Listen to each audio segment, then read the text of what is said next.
Mics are live. Hello. We're live. Ultra Podcast Z, episode 96. Can you believe how many episodes we've done?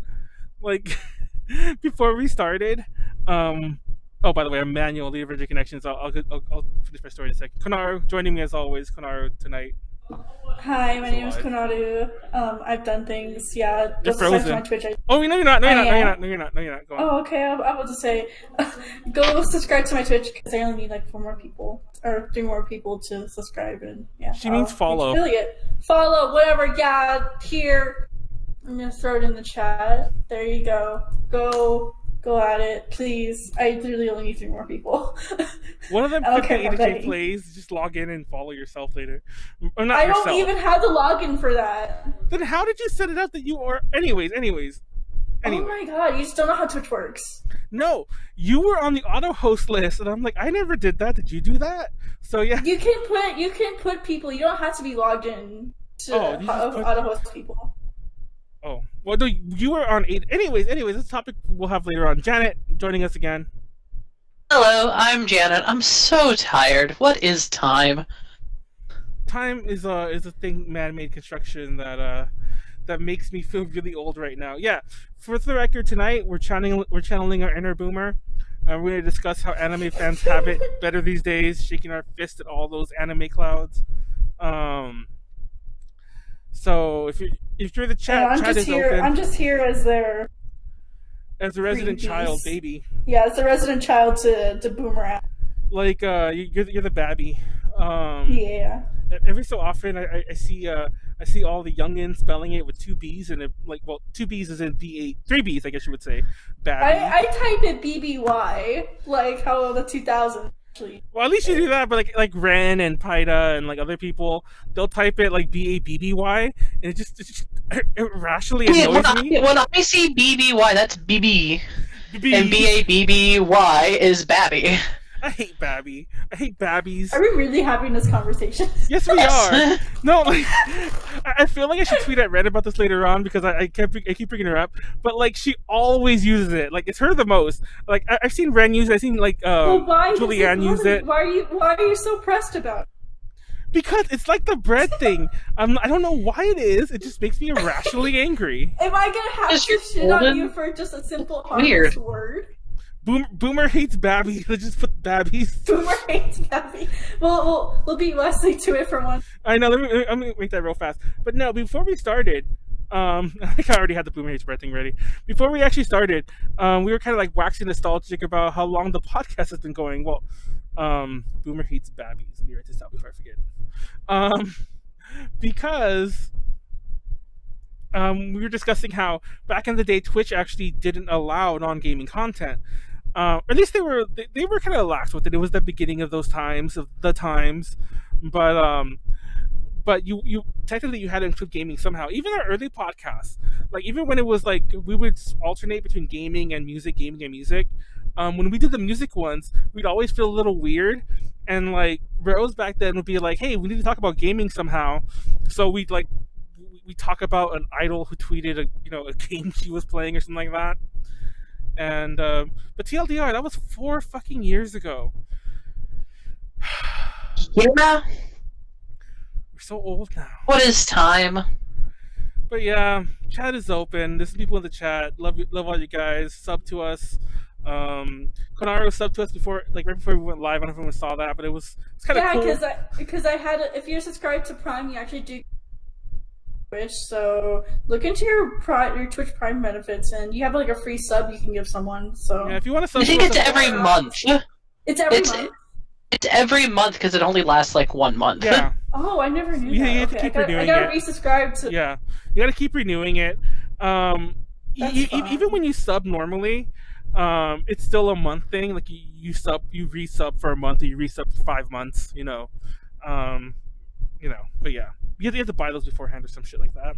I'm not too huge on the Twitch thing, but I am. Believe it or not, in another life last year, before all this quarantine happened, one of my other side gigs was helping some Twitch streamers do some things. But it was mainly on the moderating side, not so much like moderating their. You were a Twitch mod for Yeah, believe it or not. Like I've done Oh a lot. my I've worn many God. hats. I've worn many hats in my life. I want to make fun of you, but Why would you make fun Yeah. of me? That's just mean. because actually being a Twitch mom, big like kind of simpy joke right now. Oh my god! For the record, I was paid for it. Oh, you're paid? Okay, that's Yeah, and for the record, Different. for the record, I was paid for it, and it wasn't a fan situation. It was a manager situation. So yeah. If anything, That's cool, I was the then. one making all the money in the shadows, But anyway, that's a whole other story. But yeah, it's funny because the whole simp thing was a topic that we were going to have over the weekend, like amongst all of our topics, and we never got to it. Oh, we gotta do a whole podcast on it then. We will do a whole. We gotta upset everyone. That's gonna be this weekend's podcast, the podcast on simps. And I don't know if you want to be on it. I'll ask Red.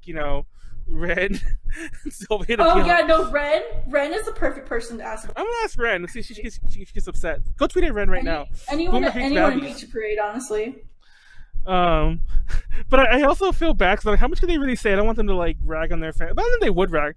They could be on the good simp side. What's her name? Alinity. She's getting all the flack for Oh yeah, and iDubbbz too. But about what was the thing she said about everyone should simp to women. Simps are good. Yeah. So everyone simp. Be a simp. Nothing wrong with it. You're helping people. It's funny. I don't want to name names on either side, but a friend of mine who is not I'm already naming it. A friend of mine who's not really related to A to J is a huge fan of somebody who is an A to J. And at some point, I was totally joking with them. I'm like, are you so-and-so's fan still, on Twitch? Do you sub to them and all that stuff? He's like, of course. And I'm like, you simp. And I meant it as a joke. You call someone a jerk, call someone an idiot or whatever. I'm like, you simp? He's like, yeah. I'm like, what? You're not supposed to agree to that? He's like, I know what I am.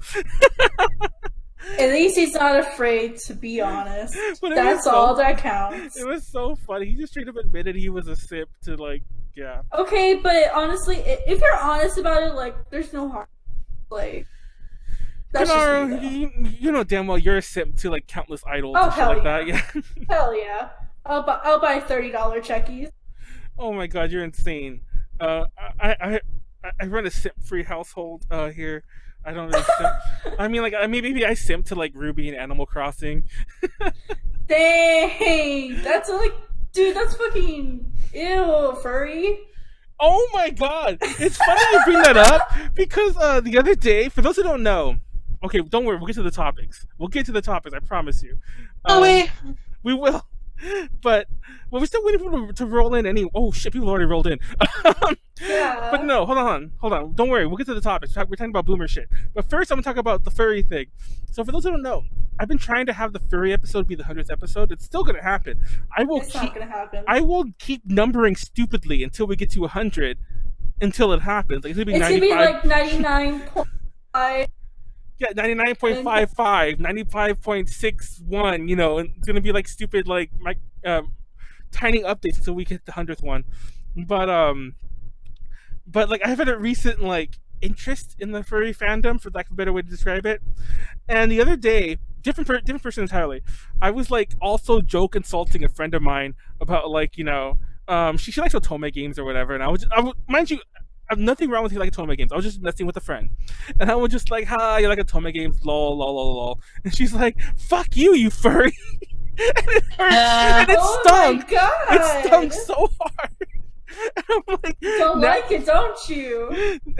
I'm like, now everyone just calls me a furry, non-ironically, and I can't really say anything otherwise because. I mean, 2020 quarantine lifetime to just develop your fursona and commission a starving artist who needs some money right now. I'm developing my own OC, or I'm making my own idol sona. Oh my god! So. Just lean into it, Manuel. It's okay. It's okay. Apparently it's a judgment-free zone. Be true to yourself. Be a furry already. True to yourself. Anyway. Okay, everyone got uncomfortably excited for Shakira as a gazelle. It's fine. Oh my god. We went there. Oh my god. Furries are the best. So yeah, we're gonna talk about some anime stuff, but being an anime fan today, we have some topics here. By the way, if you're watching on YouTube and if you actually stuck through that opening, like, comment, subscribe, all that good stuff. If you want to catch us live on Twitch. We have we're doing 2 a week right now. I'm not sure how long that'll continue. I hope indefinitely, but we'll see. But we do stream Tuesdays, so keep an eye out for that. But some of our topics, we're going to talk about the wonderful world of piracy versus streaming today. Mongols? What are Mongols? Ooh. I said Mongols, like as in like, Genghis Khan. Manga, light novels, and more. For the record, that's why I said Mongols is Mongol. I said it again. Manga and light novel are hard words to say together when you're Manuel. But manga, light novels, and more. Anime merch availability and bootlegs.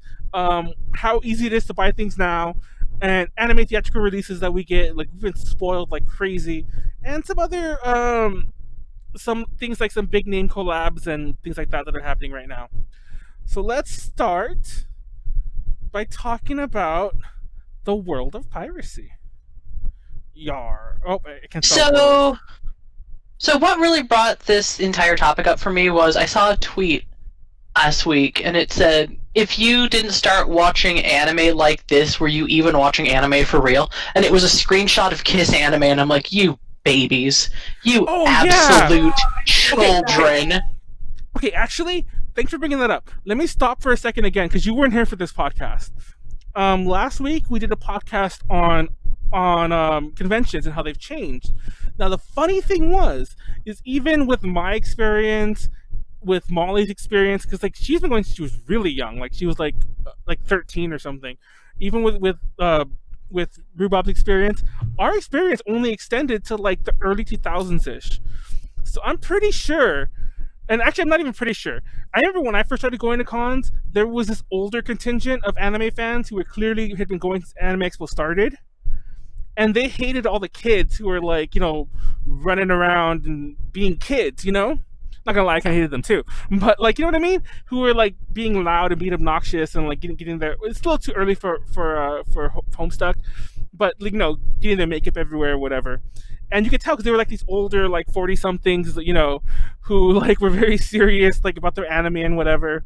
Who pronounce anime more likely anime and so on.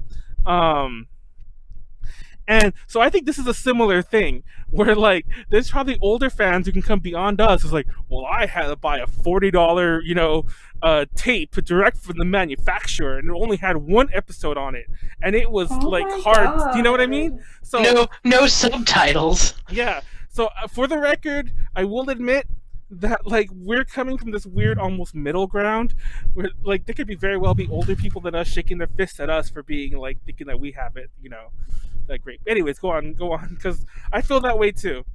And pretty soon, then people like, remember when you had to watch anime like this? And it's like people watching it on Funimation because 10 years from now it's getting like streamed directly to your brain or something. Yeah, just your eye implant. Yeah, it's like, remember when you had to go to Funimation or Crunchyroll to watch anime? So, like when I was in high school, I was in an anime club who was run by an old, our advisor was our like 3D animation teacher, and he was an older guy who watched anime since forever ago. He's like, yeah, I remember, the VHSs. And he was talking about how good we had it because we could buy DVDs. You could buy DVDs that had more than one episode. He's like, oh man, that's so great. Look at that. At the time, ADV, New Type Magazine, had a special anime club like thing where if you could prove you were a high school or college anime club, once a month they sent you a magazine with like new anime and posters and stuff. And he's like, oh, you kids today have it so good. And I'm like, yeah. And now I look back on it and I'm like, what? And then it makes you wonder, like, oh, the enemy people that were... Wait, your audio died. What'd you say? Oh, it did? No, it just died like, it just chopped. Go on. Oh, okay. Well, I was saying, like, yeah, and then it makes you wonder, like, what were the people like before, like, or, how do I say, the people that are shaking your fist at y'all. Before then? The people that were probably shaking their fists at them.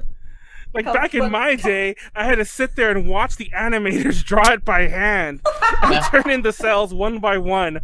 And I then watched the original run of Speed Racer, right? That was the anime? Or... I had to import a VHS and a VHS player, and then have a side script that I had to print out to read along with the anime. It's gotta be things like that, right? For the record, actually, that was a very real thing. I remember back at like PMX, because PMX, for those who know, is a convention that was, I'm not sure how many of them is still related to it, but it was a convention that was started by old school AX people, like people who like started AX in like 1990, and they still had all these old print materials lying around, and one of them was like the first Anime Con's guidebook, and it was like a literal book. It was like thick, like a small phone book, and inside like of it, like the comic keg. Yeah, but inside of it, instead of like things like that, it was like the scripts of all the anime they were watching, because like it would you were meant to like read along, like literally read along. People complain about reading subtitles on screen. Imagine like looking up and down, like literally up and down, like not just like seeing one screen, but like looking up and down. Your camera unfroze. Okay, there it goes. But yeah, I thought Laserdisc was the future. The fuck? Oh man, Laserdiscs. But yeah, like DVDs. I actually am somewhat old enough. Like I think I'm actually a little older than Janet. When I first started getting into anime, when I was like not even into anime without realizing it, I remember a friend of mine bought the first anime I'd ever really seen, and it was like it was Slayers, and we didn't realize that one of the tapes was episodes of Slayers, and there was like 3 on a tape. So I remember watching some shit like that. I remember the movie was dubbed. The episodes, I think, were subbed. So it was really confusing. We didn't really know that there was a difference when we bought them. And a lot of VHSs back then would come white. Like if they were anime, so that was always a kind of a cool, like, thing. Do you remember that, Janet? I don't know if anyone else remembers that but me. I do not remember that. Yeah, like a lot of... I think, I want to say it was ADV, but like one of the companies would always... Oh man, ADV. would always make their tapes white. And that was kind of cool. But I remember when DVDs first came out, like I don't know if anyone remembers this really, but DVDs tried to keep doing that for a while. Like they would release DVDs that just had 3 episodes on them. Yeah, and I still have anime DVDs from like the mid 2000s. Have maybe 3-4 episodes on them, and that was just it. And you were just like, yes, I will own 500 DVDs. Exactly. So the issue was that you would still, like, if you were collecting something like Ranma Half or Inuyasha, especially Inuyasha is the best example, because they would release that like kind of on track with like it was being released in Japan, obviously still behind, but like relatively speaking. So you would amass an insane number of DVDs really fast just to keep up with the series. And we're talking like each case. I don't know. I got rid of those a long time ago. This was before ADV started doing those sets with the slim cases. So, like, you would just have dozens of those thick case DVDs, and maybe if you were lucky, the DVD was a 2-pack and you got 8 episodes on it. Yeah. So the issue, though, circling back around to our actual topic about piracy, is that anime was stupid back in the day. It was stupid to get into. It was stupid to buy. Oh, and these DVDs were expensive. Did we talk about that? Oh my god. Like, yeah, so if you weren't straight up pirating things, because piracy has always been a thing in one way or another, whether it was bootleg discs, like I have a surprising amount of bootleg DVDs, bootleg VHSs, early days of downloading anime, which was its own special hell. These DVDs, these officially licensed DVDs, $30 to $40 for 4 episodes. And the thing is still, in Japan, if you are buying Blu-rays of a show, it is still 2 episodes per Blu-ray at $30 a Blu-ray disc. Well, to be fair, or not to be fair, because it's still ridiculous. In Japan, it's like, I don't want to use the stereotype, but it's always like, sure, you have collectors or whatever, but collecting's not quite, typically you would have a smaller house. You couldn't just store like thousands and thousands of DVDs. Off-site storage isn't really as common. Like I have a storage. God damn, if I did have a storage, it'd be like insane here. And I've been downsizing. I've been trying to downsize. So there's a bit of that going on. Like a lot of the, even back in the day, it's like you weren't really meant to, unless you were a hardcore fan, you probably weren't going out and buying thousands of like DVDs for every series you liked or whatever. You would just watch it, then move on to the next show, the next season. Um, but also Japan's prices on media in general are just Oh, insane. it's so gross, like how much they charge for things. Yeah, like it's all over the place. Like because there's not really a standard pricing like in one's mind, like as a consumer, as like there's not really a like I will never pay more than X amount for a single disc or whatever.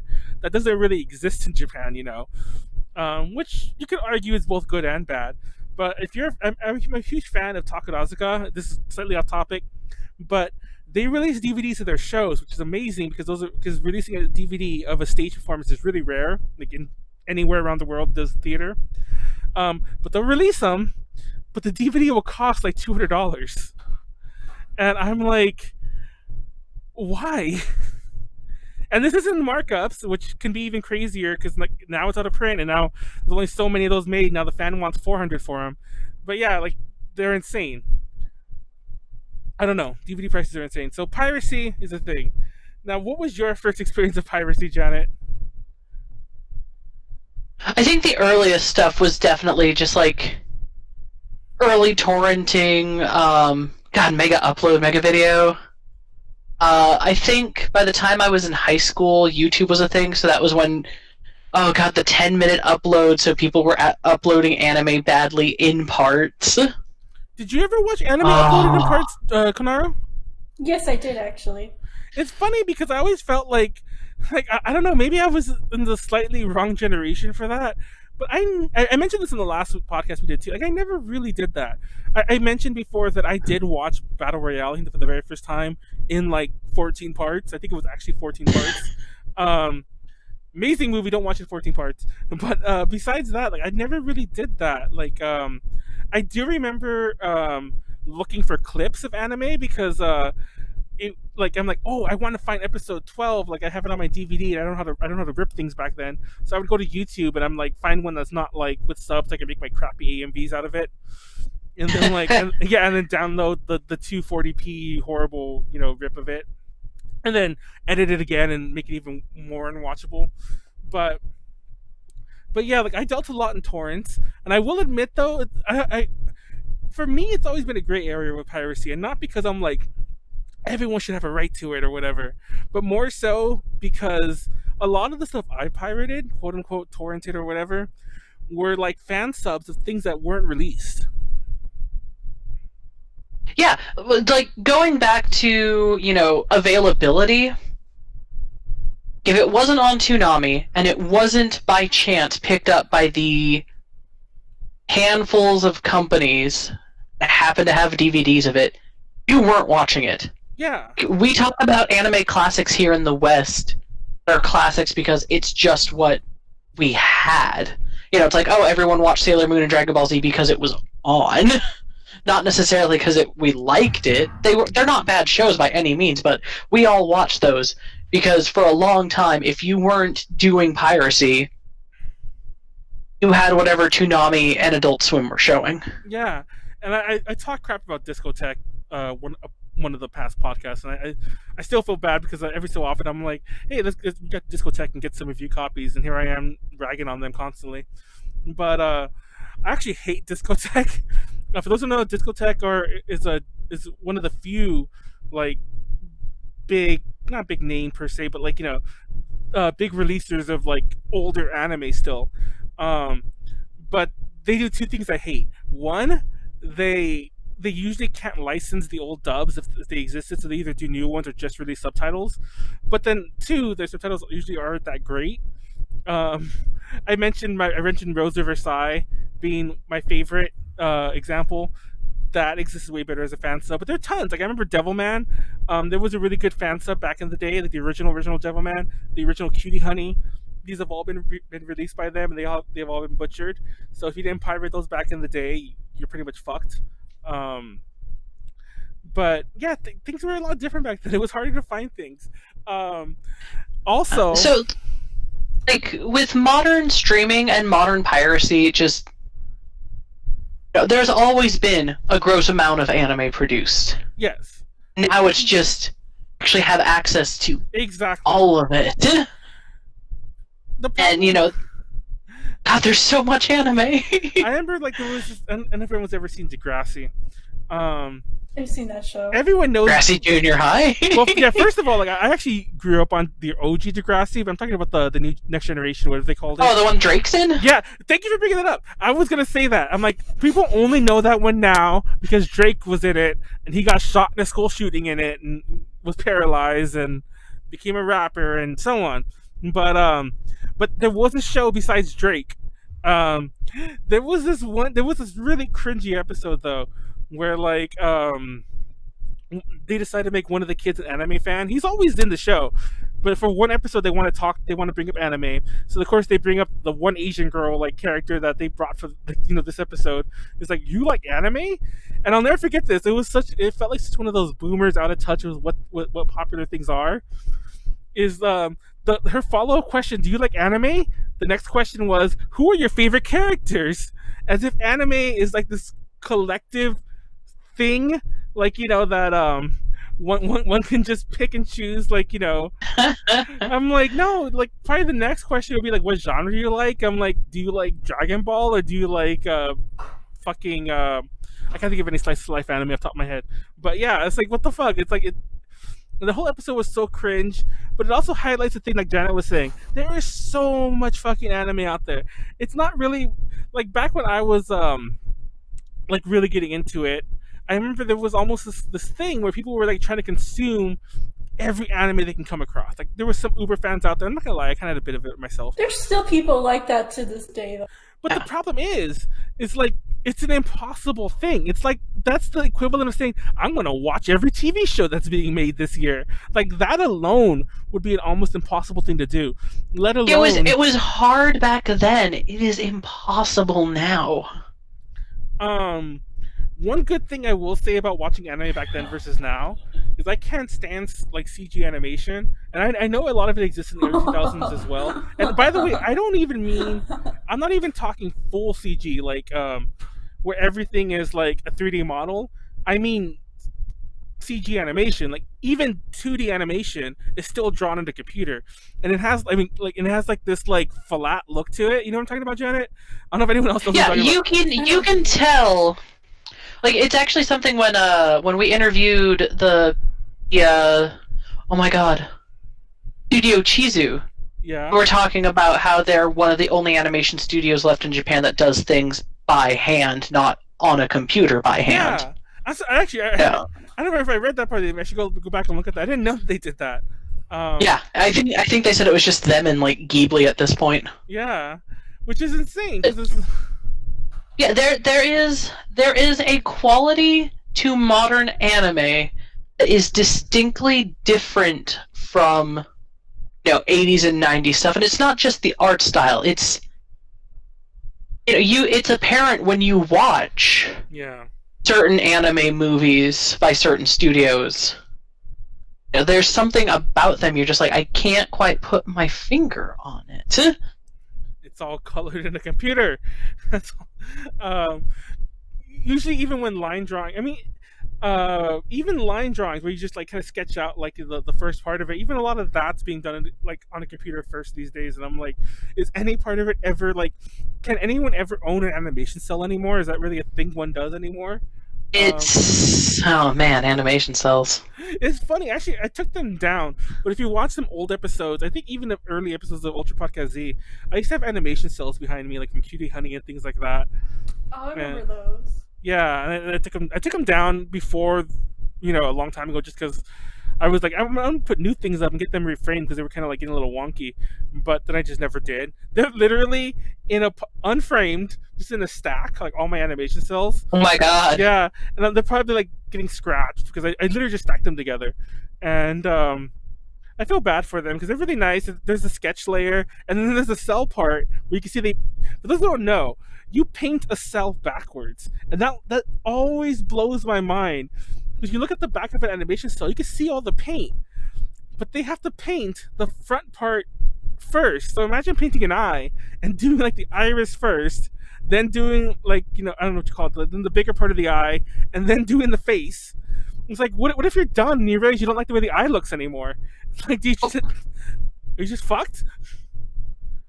I think that's what it is. I think I have to like redo the whole set. Why are you so quiet now? Oh, I turned down my audio because I thought it was loud. Some people were saying. Oh, I turned you up a little. Okay. There it goes. But yeah. I don't know. Do you ever pirate anything, Konaru? By the way, I want everyone to know that I don't condone piracy. When I was baby, yes, I did pirate because like I just didn't know what the heck anything was, and like we were also like in an awkward time where like streaming services were becoming a thing for anime, but it wasn't perfected yet, and especially with like Crunchyroll, like I know they tried having an app, but so bad. And then like their website, wasn't really a big fan of it either. So just depending on like the anime, like I watched like all of Shugokara on Crunchyroll. Same with Little Pre. They didn't have most of the time if I pirated something, it was because Crunchyroll did not have it. Things like Kyoto Revolution. Man, remember when Crunchyroll was like. They were a pirate anime. Semi-pirated anime. They were semi-pirated. Like, man. Them and Faku. Well, Faku was worse, but them and Faku have somehow managed to go legit. Even though they started out as like piratey places. I mean, good for them. I've always been a proponent of this. Obviously, they make up this idea. It's an idea people have always said that piracy is usually It's usually created when ease of access to something is not available. Yeah, that's what I was going to come to. There's Crunchyroll didn't have I like to watch. I had to go like onto other sites to watch it. Like when AKB's, I was simulcasting watching it, but Crunchyroll didn't have it, and then they said they weren't going to until the whole series was finished, and that didn't happen until like 1 or 2 years later. Thing on there, so it was like I had to do pirating to watch like the whole series while it was still airing in Japan. I mean, nowadays people have it so good because they can just simulcast, and I really haven't pirated anything. Like the only thing I did pirate was interspecies reviewers because that got like canceled to like everything. Other than that, like I haven't pirated stuff much besides that one series. It's so funny you bring that up. Because my joke was going to be, and now we live in a world where interspecies reviewers can be like simulcast, like within like hours or whatever. It's Japanese broadcast. I mentioned that last week. I watched an episode, like it was about 2 weeks ago now, but I watched an episode for the first time all the way through, and I was shocked. I don't want to like this also comes to the topic now because back in my day, hentai was called hentai, and that shit, like people throw that around a lot. People are like, oh, this show is hentai, this show is hentai, like, you know, for other, like, fan servicey shows. No.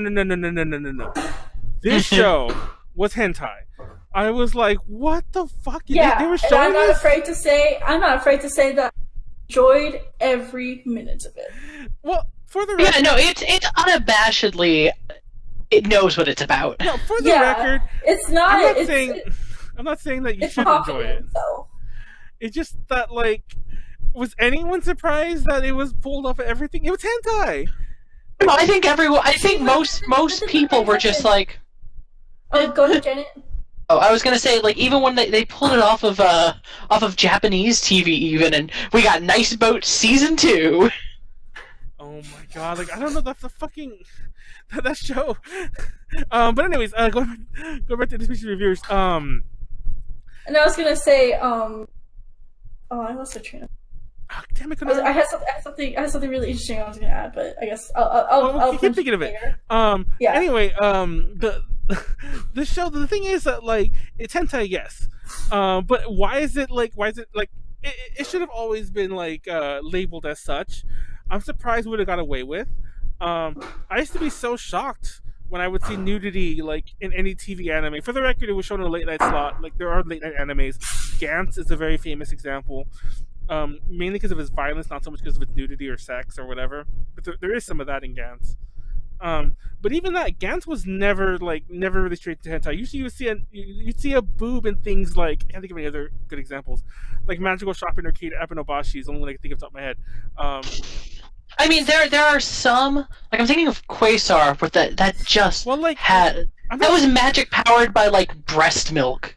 Oh, Every episode had a dude like sucking on a titty. fun fact: if anyone wants to see a crazy ass game on the Nintendo Switch, it's called Omega Labyrinth. I want to say it's called Z, but it's called Omega Labyrinth. That's for sure the first half of the title. Now, the whole point of the game is you're trying to like repopulate like these flowers that are dying through like the power of breasts. And there's this part boy. where like there's this part where they're getting the seed and they're getting it to like grow, so they put it between her boobs, and you're like, this is all touch, by the way, and you're like massaging the boobs until the seed explodes between her boobs, and it's a straight up like eroge game that made its way uncensored onto the Nintendo Switch. And I just want to plug the game a bit more because I mean that's because I guess Nintendo for the Switch is like getting a bit more lax about. oh, for the record, that game was That censored. stuff. That game was censored as fuck on the PS4 in the US. They actually had to change the title because like I forgot the subtitle part, but the subtitle part like it alluded to it being about boobs. And the omega part. For those who don't know, like the lowercase omega symbol is like a W, and so like it was boobs. The symbol was boobs. It was like Omega Labyrinth. So now they just called it Labyrinth Life or something like that. They took out the Omega part so they wouldn't have to show the boobs in the logo. Amazing. So we live in a time where Nintendo is the crazy is the show us your anime titties on our console days, which is insane. For the record, though, I remember back in the day there was a game called BMX Triple X. Anyone remember that game besides me?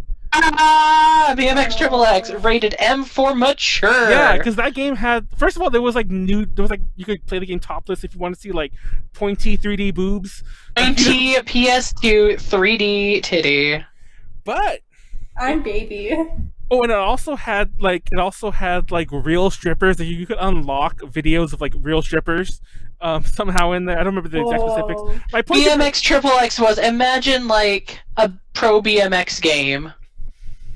What's BMX? like bikes, Like racing. stunt bike. Yeah, like okay. Tony Hawk but bikes. Tony Okay. Hawk bikes. Okay. Imagine that, but with strip. That game did not play good. Oh, it was terrible. It was a terrible game. That game like was not fun. The titties were just pointy. The actual reason I brought it up was because once again, people always forget this. The Nintendo version for the GameCube, that's how old this was, by the way. Nintendo version for the GameCube was uncensored, and so was the Xbox one, the OG Xbox.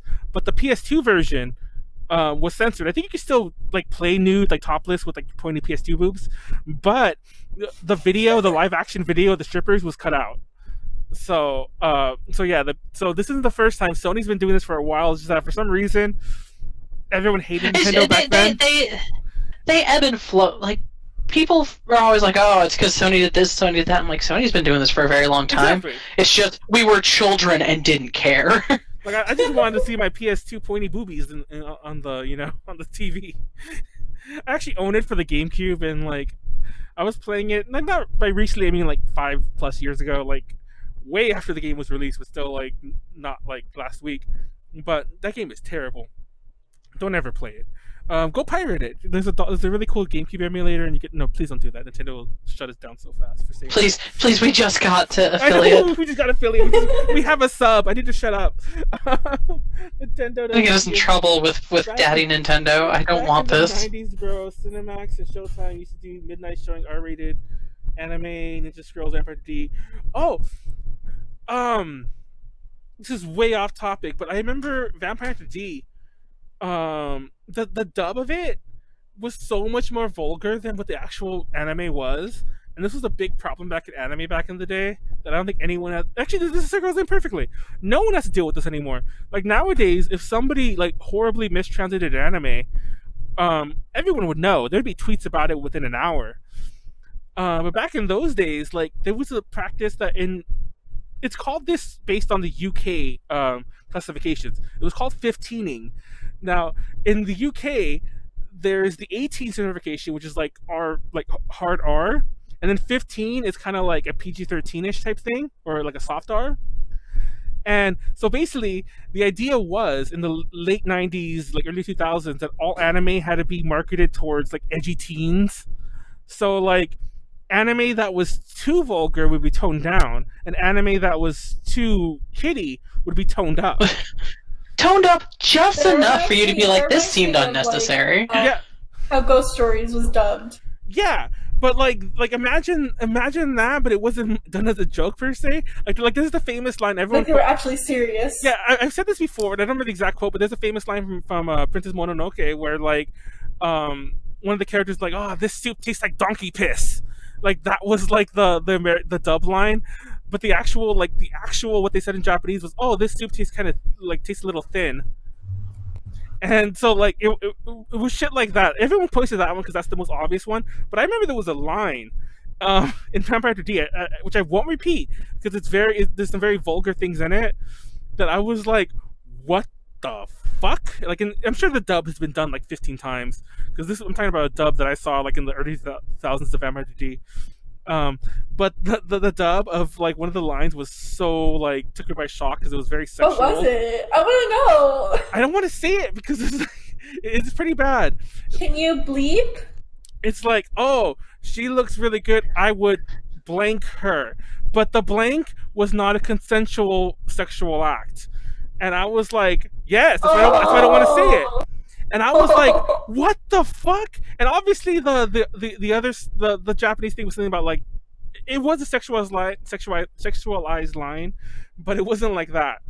But yeah, I don't know why. I got like war flashbacks thinking about Vampire D right there. Like I was just like, that stuck with me. Like I saw that and I was like, what the fuck did I just like I'm like, oh, can't be watching this. You know? Well, and I wonder if, that was part of the reason maybe like you and I were younger, Manuel, that like parents were extra wary about anime. I'm pretty sure that was the case. Like nobody remembers this. Like I talked to people about this, and everyone's like, "What?" That's why I keep bringing up the Mononoke thing because everyone can still find that dub. I think that dub is still the official dub because it was like a Disney dub. Yeah. But well, I mean, it was whatever subsidiary they let do PG-13 movies at the time. But yeah, exactly. But back then, like that was very commonplace. Like a lot of shows would be ramped up a little. Like they would add a curse word. They'd ask, or they even if it wasn't a curse word, it'd be a lot more like damn. Like a character would suddenly become like an asshole in the dub. Yeah, like we talk about localization being weird, and like when anime first started getting real big and was actually on, television, regular cable, I think that's when it got real strange and localization was real weird. Yeah, and it was I like came in. You came in what? I started seeing. Came around the time when like anime started like.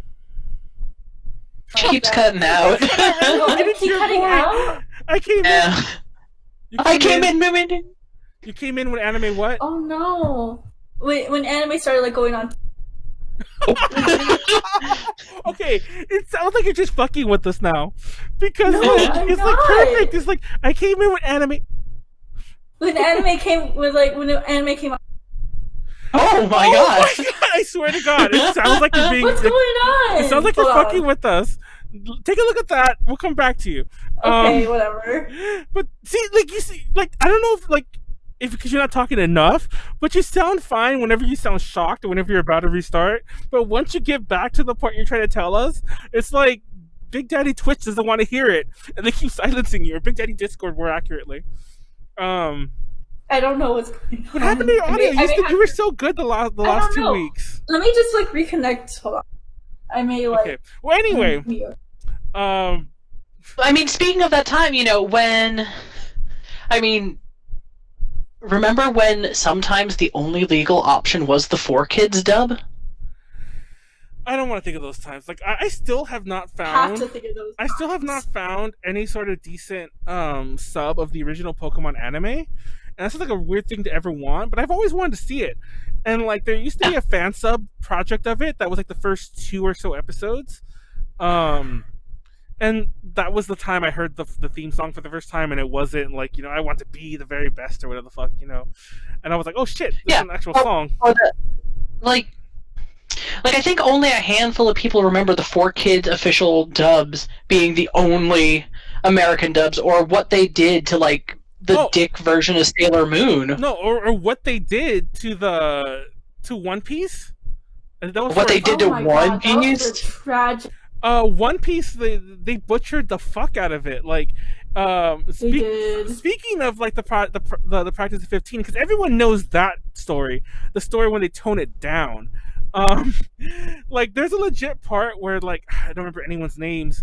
The girl character, the girl pirate, the one part of his crew, like stabs him, but they rewrote it so she didn't stab him. She just like hugged him or something. It was so awkward, and like apparently then like all the censoring too, like they place a lollipop with it, or they place oh yeah, a lollipop, and then like they covered titties. oh and, yeah, like Oh yeah. it was the worst show to do. Like the only reason, I always make that joke. Like I gotta be careful now because if anyone watched the weekend podcast, we were talking about Gurren Lagann, and at one point I'm like, "Isn't that the one with the chick with the big titties?" And then like I'm just because I didn't say that as randomly as it sounds. We were talking about big anime boobs a lot that podcast, but I said that, and then like we were doing it. Leslie was on the podcast. She's like, "Manuel, she's 14." And I'm like, Manuel, she is 14. Like, well, yeah, cancel Manuel. she does start at 14, so. But Yeah, I mean, I remember when Sailor Moon was big, and I was watching it when I was really young. I remember hearing like some adult around me saying, "Ah, yeah, Sailor Moon, was drawn for adults." I was like, "What?" Like, no, that actually wasn't the case. You're just a it was weird actually creep. like meant for girls, like it was a show. It was meant for young girls, which at the time I was like, I think I first watched Sailor Moon when I was like in kindergarten, first grade. But yeah, I mean, when we talk about officially licensed anime, so much of Sailor Moon's like early seasons was just cut up and spliced together the way that we did Power Rangers wrong. oh my god.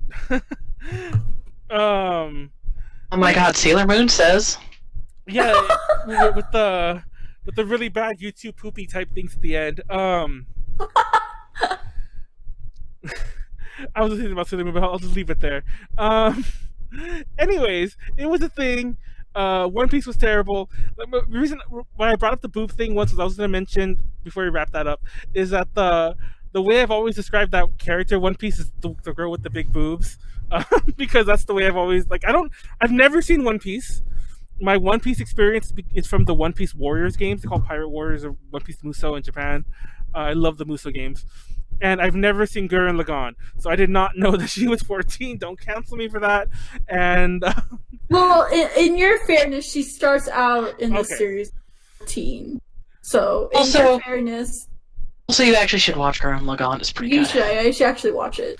Well, yeah, everybody was going on about Gurren Lagann because they were like, "Oh, it's like." Well, I don't know if you'd agree with me on this, but we had this huge discussion on Evangelion on last week's podcast or last Saturday's podcast, and one of the hosts was all like, the way that was comparing mecha anime and was like, "Oh, Evangelion is like the response to Gundam, and then Gurren Lagann is the response to Evangelion," and I'm like, I've never seen Gurren Lagann, so I can't really. This might sound like sacrilege. I didn't actually say it on Saturday, but I don't like Evangelion. Yeah, I mean, that's fair. Yeah, it's pretty fair. Like, as someone who likes Evangelion a lot, no, don't get me wrong, it's good, but it's the kind of anime that I would like if I didn't know that everyone was like in love with it, I would have watched it and forgotten about it. Same. You know what I mean? Like, I would have moved on with my life and just watched the next show I was watching at the time. If it hadn't become the juggernaut that it did, I genuinely think Ava would have had like a smaller cult following. Yeah. But because it's become so weirdly ingrained in Japanese society in general, here we are. Rip, rip, rip, rip, rip. So let's move on to Piracy for a minute, even though I don't think we talked about it too much. But for the record, Piracy still exists, and I've actually saw statistics. I should say this is actually the big point I wanted to make, is that Piracy is actually kind of on the resurgence, because similar to what's going on in the quote-unquote normal world of streaming, where like it used to be you can go to Netflix for everything, but now, Amazon Prime, Disney Plus, CBS All Access, HBO Now, Hulu. blah, blah, blah, blah, blah. Yeah, Hulu, exactly, etc., etc., etc. The new HBO thing. Yeah, the list goes on. Similar to that, it's also happened to anime. Like, anime's been chopped up like crazy. It used to be like services like Verve, VRV. My problem with Verve is that I apparently never jumped on when it had everything. I got a Verve membership because I wanted to watch Wake Up Girls because we had a panel, and I needed footage of Wake Up Girls. So I watched it just to steal footage. Don't tell anyone I did this. Don't Oh go my to God, like. I already know where this is going. No, I actually don't know where this. I don't know if you know where this is going. So, we're talking about the panty shots. I'm not going there again. Okay, good. Yeah, I knew where you thought I was going, but no, I'm not talking about. By the way, has anyone ever watched Wake Up Girls? Because Konaru brought it up. Like, when I watched it, the first thing I thought of was there were a million panty shots, and I was like, it was so awkward, and like, I've never seen an idol anime with so many panty shots, and I'm like, I don't want to make this joke, but I'm being serious. Is this why this show's so popular? Because of the panty shots? No, the reason why I like it is it's very No, the entertainment industry and everything like that, but also because, like, let's be real. When you go to an idol concert, you do kind of see like their bloomers and everything. So like, but yeah, you see bloomers. But part of that show is like them performing when they're in street clothes. Like the first episode, I think, is like that movie. It was not even street clothes; it was their uniform. Whatever. They were panty shots. They jump up like the very first like dance move. I'm like, oh shit, that's their underwear. I was like, what the fuck? But anyway. I'm looking at the Verve channel list. I'm like, oh, they took Shutter off. Thank you. That's what I mentioned. When I got to Verve, not only was Shutter off, Curiosity Stream, which is like a history type thing, was off. There was a couple others. It does have Boomerang and Nick Splat, and that's kind of great. Well, basically, all they have on Verve now is just animation, which is fine if you're into animation, but like they were kind of billing it as like this kind of like catch-all end-all. And they got rid of Funimation, I think, because Funimation used to be. Wait, was Funimation one still on there? Yeah, Funimation. No, Funimation was on there for a little bit, but when like Funimation and Crunchyroll broke their partnership off, they also left Verve, and that's why you get High Dive now. Yeah. And be fair, Verve is actually a pretty good package deal. Well, don't get me wrong. I guess Verve still would be, but like it is no longer the deal that was like. It's a different deal than what it used to be. But the reason I brought up Verve is because like, imagine that's what Netflix used to be. Like it was like, but there wasn't the need to bring 15 different services under you. It was already there. So part of the issue now is that everyone, like anime world, is doing it too. Hulu, I think, has original anime shows, but I know for a fact Amazon Prime. Hulu just shows funny stuff. But I know for a fact Amazon Prime in Japan and in the US have tons of like Amazon Prime exclusives in anime, which blows my mind because that service sucks. I only have it. Oh god, it does, and it hurts me because I'm just like, yeah, I only that's have where shows I actually want to. It comes with Amazon Prime. So I don't have Amazon Prime anymore, and I'm okay with that. But one of my favorite anime blocks is the Noitamina block. Because for the last 20 years, that's where some of the most interesting anime has been on. Like, that's where Paradise Kiss and Princess Jellyfish and, like, the original Psycho Pass and Samurai Flamenco and just so much good anime was on. And Amazon put that on lockdown for Prime streaming, and I'm like, oh no. How will I watch my Noitaminas? Do I just go back to piracy? No, that's the issue. Like, we probably still get it. So part of it isn't even me complaining about it, like from a monetary perspective, because we had Crunchyroll for free through A to J, because we're technically supposed to be reviewing shit. But if you really want, stop giving out our secrets. I mean, but my point is, I'm just trying to mention that we have no horse in this race. So, I'm not trying to Crunchyroll used to be the be all end all, and they're slowly not really being that.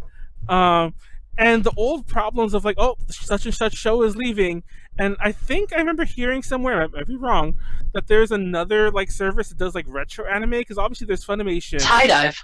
Is it High Dive? Okay, well there you go. That's actually why Verve, I think, is a decent combo, because High Dive and Crunchyroll alone, for $2 more on a Crunchyroll subscription, you get Verve. I actually don't like the Verve setup. I don't like the Verve setup either, but you can just log into the actual apps. Oh, like Crunchyroll? I didn't know that. Yeah. There are ways to just link your accounts, and then you just don't have to fucking deal with Verve setup. We should go to Verve and ask them for an account. But anyway, that's behind the scenes shit. But giving away the A to J secrets. But what was I getting at here? Oh yeah. So, anyways, Piracy's been like rearing its ugly head again because of shit like that.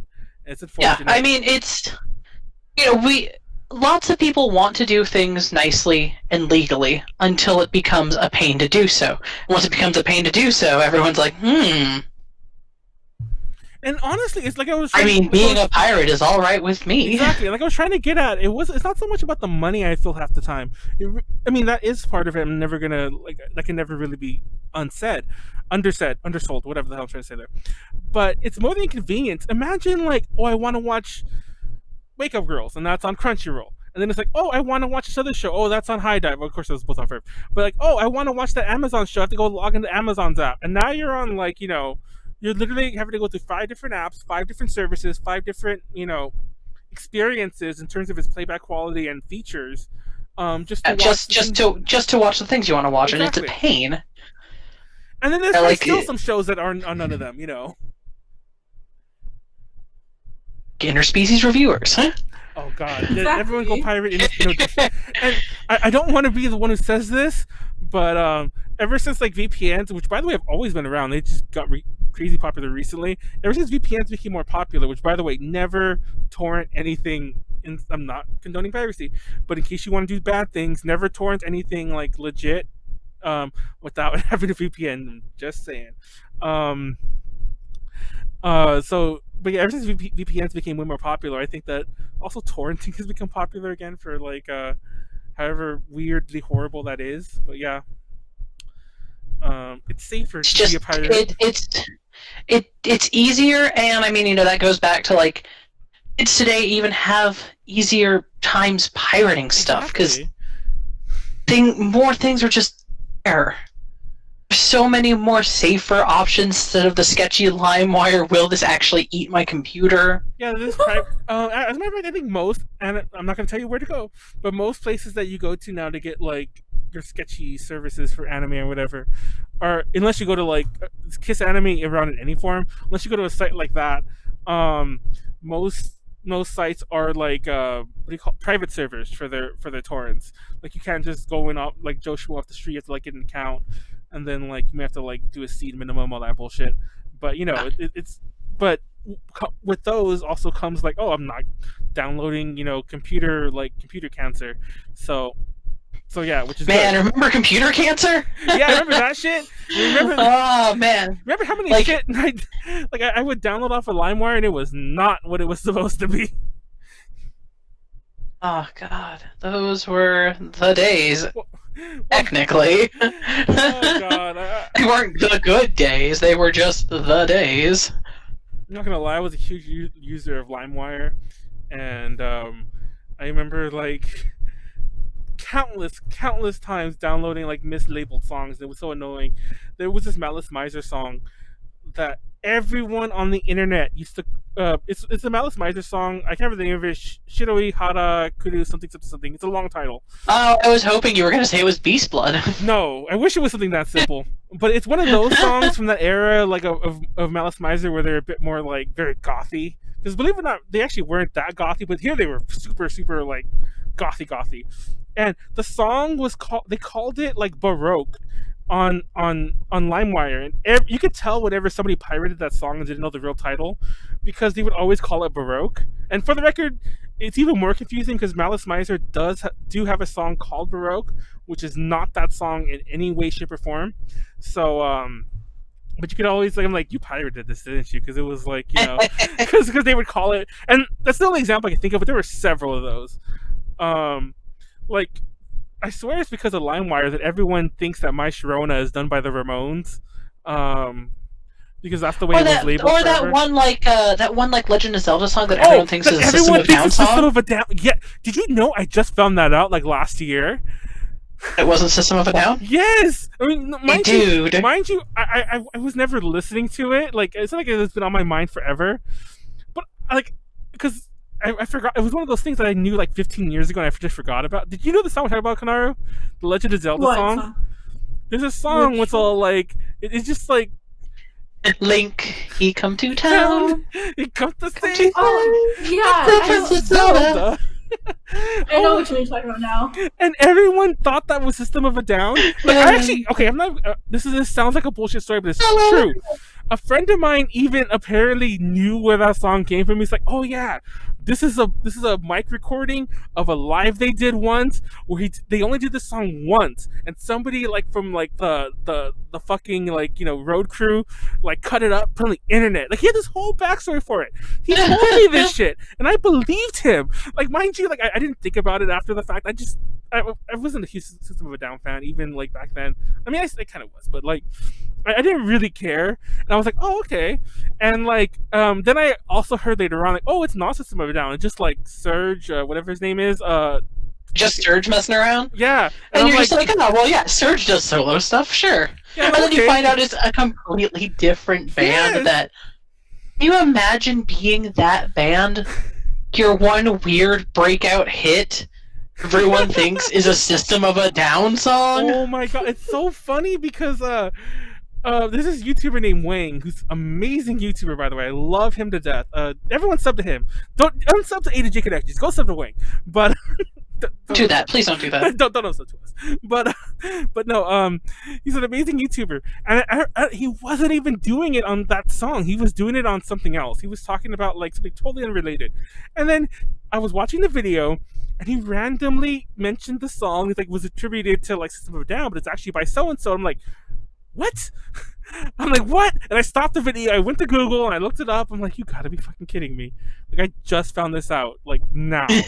Today. Like, this was legit. This was, I say recently, but this was legit, like, October 2019. This was, like, recent. That I was just like, really?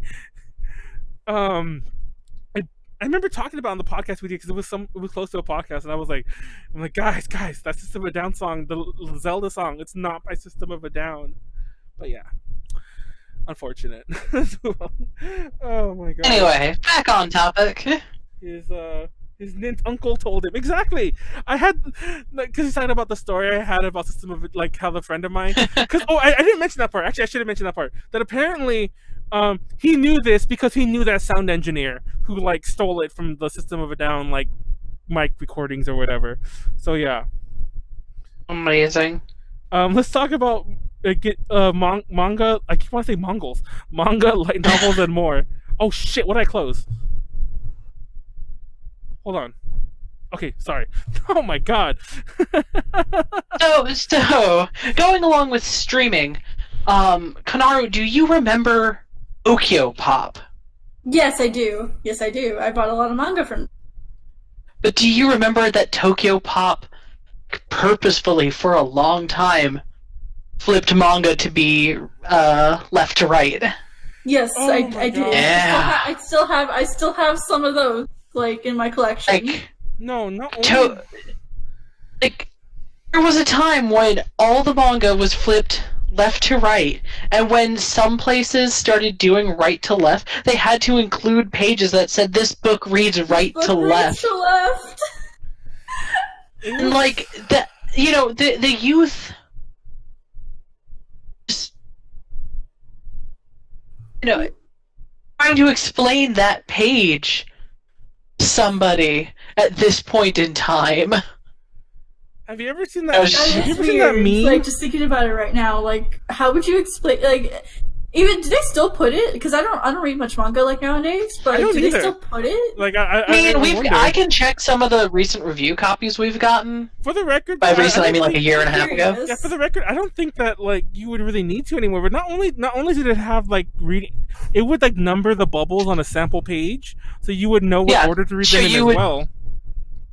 Like there used to be in a whole bunch of I know I've got it now in a whole bunch of manga that said stop, this is the back of the book. Yes. This was preserved in the original Japanese style, so to not mess up certain things, this is how to read it.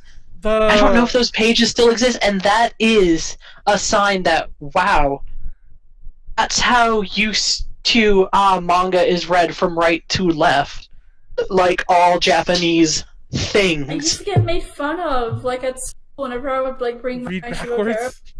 Are you reading that backwards? Yeah, they were like, "Are you reading that backwards?" You're just like, no. I literally, instead of just like explaining to them, like I would just show the page, like this is meant to be read front to back or back to front, and yeah, then they would just like leave me alone after. But I did get teased about reading manga in class, and they're like, reading it backwards. The meme, by the way, I'm going to mention a different meme, but the first meme I was talking about real fast was the one where it's all like, you read this you read this this meme correctly, didn't you, you weeb? It just says that, but the reason it says that is because it's read left right to left, and it's like, you read this correctly, didn't you, you weeb? But You're just like, yeah, yeah. But there was like, when me and manga, this is a slight aside, but I saw, whenever my friends would always ask me, like, what are you reading or whatever, I'd always have that awkward anime moment. Like anime when you're watching it by yourself and it's like something actiony. It's like anime when your parents walk in and it's like a sex scene. That's always what happened to me. Like, I would turn the page to a random page, and it'd be that one manga scene where like the main character falls in the boobs, See, all I would read was Shigokara, and Shigokara's not gonna have like a character falling in boobs, so yeah. Closest thing was like Ikuto falling onto, which is like, he's like 16, 17, she's like 13, 14, but no one's gonna ask their age. So. No one's gonna judge that hard. Speaking of which, y'all ever think about the fact that like Usagi's like 14 and Mamoru's like in college? Oh no, I think about that all the time. I thought about that, that was legit a thing I was thinking when I was a kid, and I was like, wait, what? I still think about it to this day. No, and like, this is also way off topic, but like, I didn't want to mention this earlier, but like, if you ever watched like Sailor Moon Honor, which is the second season of Sailor Moon, that's the one where like Chibius is there, aka what the fuck they call her, Rini? Rini? Which, by the way, I did not realize until like last year, once again, that Rini, similar to Chibiusa, which is like, little Usagi, it was meant to be a diminutive form of Serena. I did not notice that. Like, my entire youth. Never did. I will give Deke that. They came up with some real good counter names. Yeah. So like, I don't know if anyone else noticed that when they were saw it like when they were young, but I never noticed that. I just thought her name was Rini, and it blew. It's like, I hated it. I would say blew my mind, but it didn't blow my mind. I just didn't like it.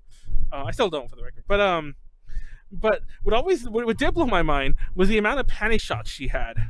Now, the reason I bring this up, because I have this huge aside, and Konaru, oh, you weren't there. Oh, you were there. Wait, were you at ALA this year, Konaru?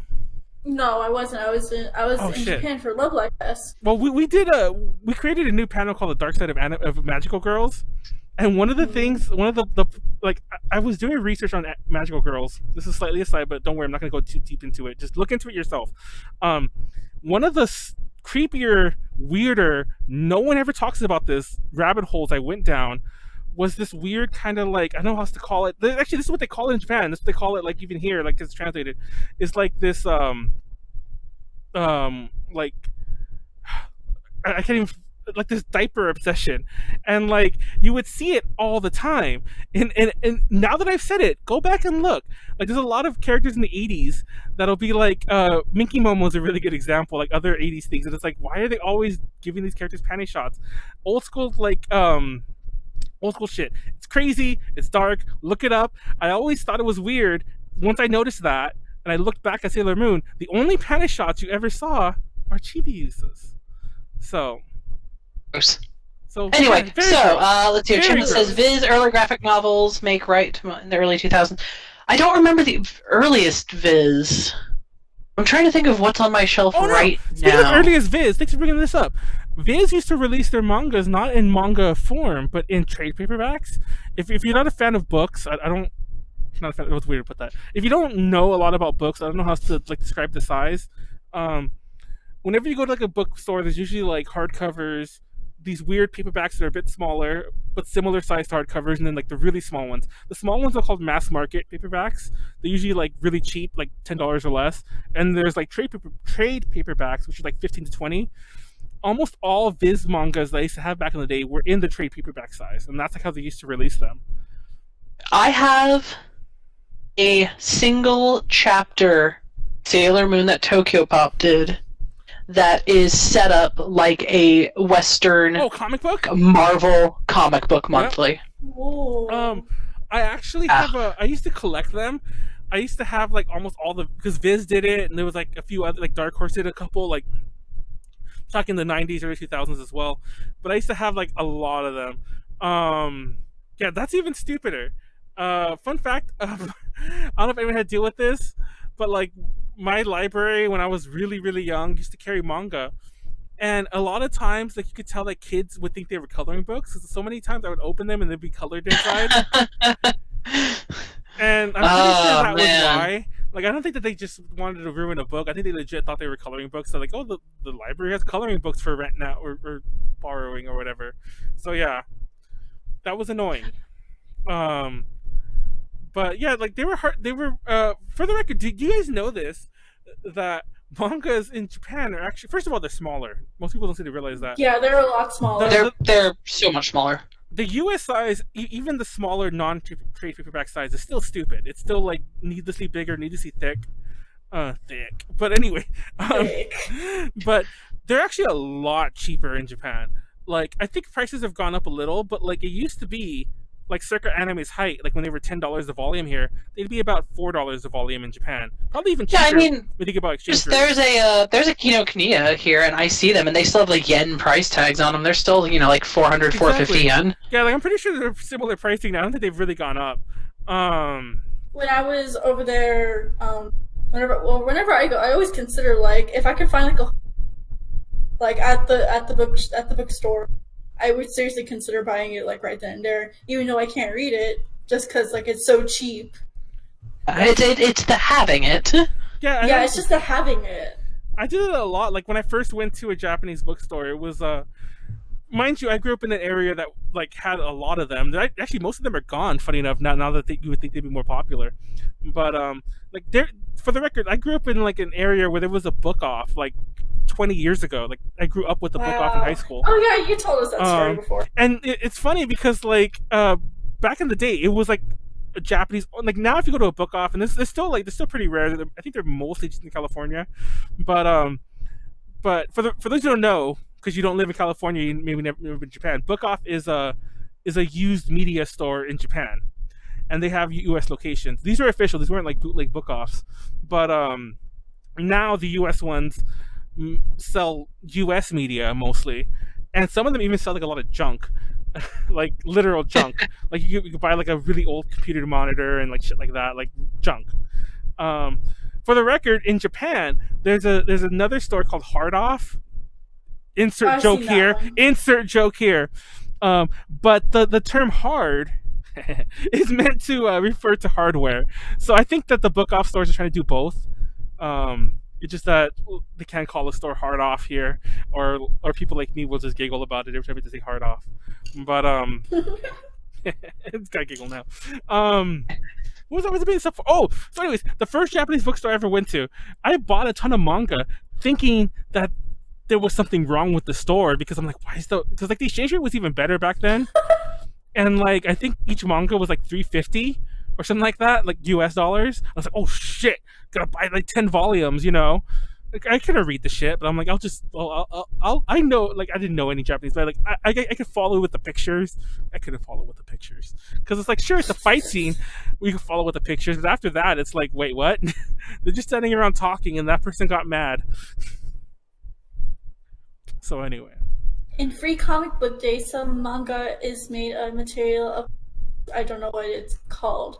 Oh yeah, Free Comic Book Day, they give out manga. But yeah, that's another thing. In the last couple of years, Free Comic Book Day has seen manga as part of the free offering. I remember going to like my second or third Free Comic Book Day, and they gave like a special Attack on Titan manga.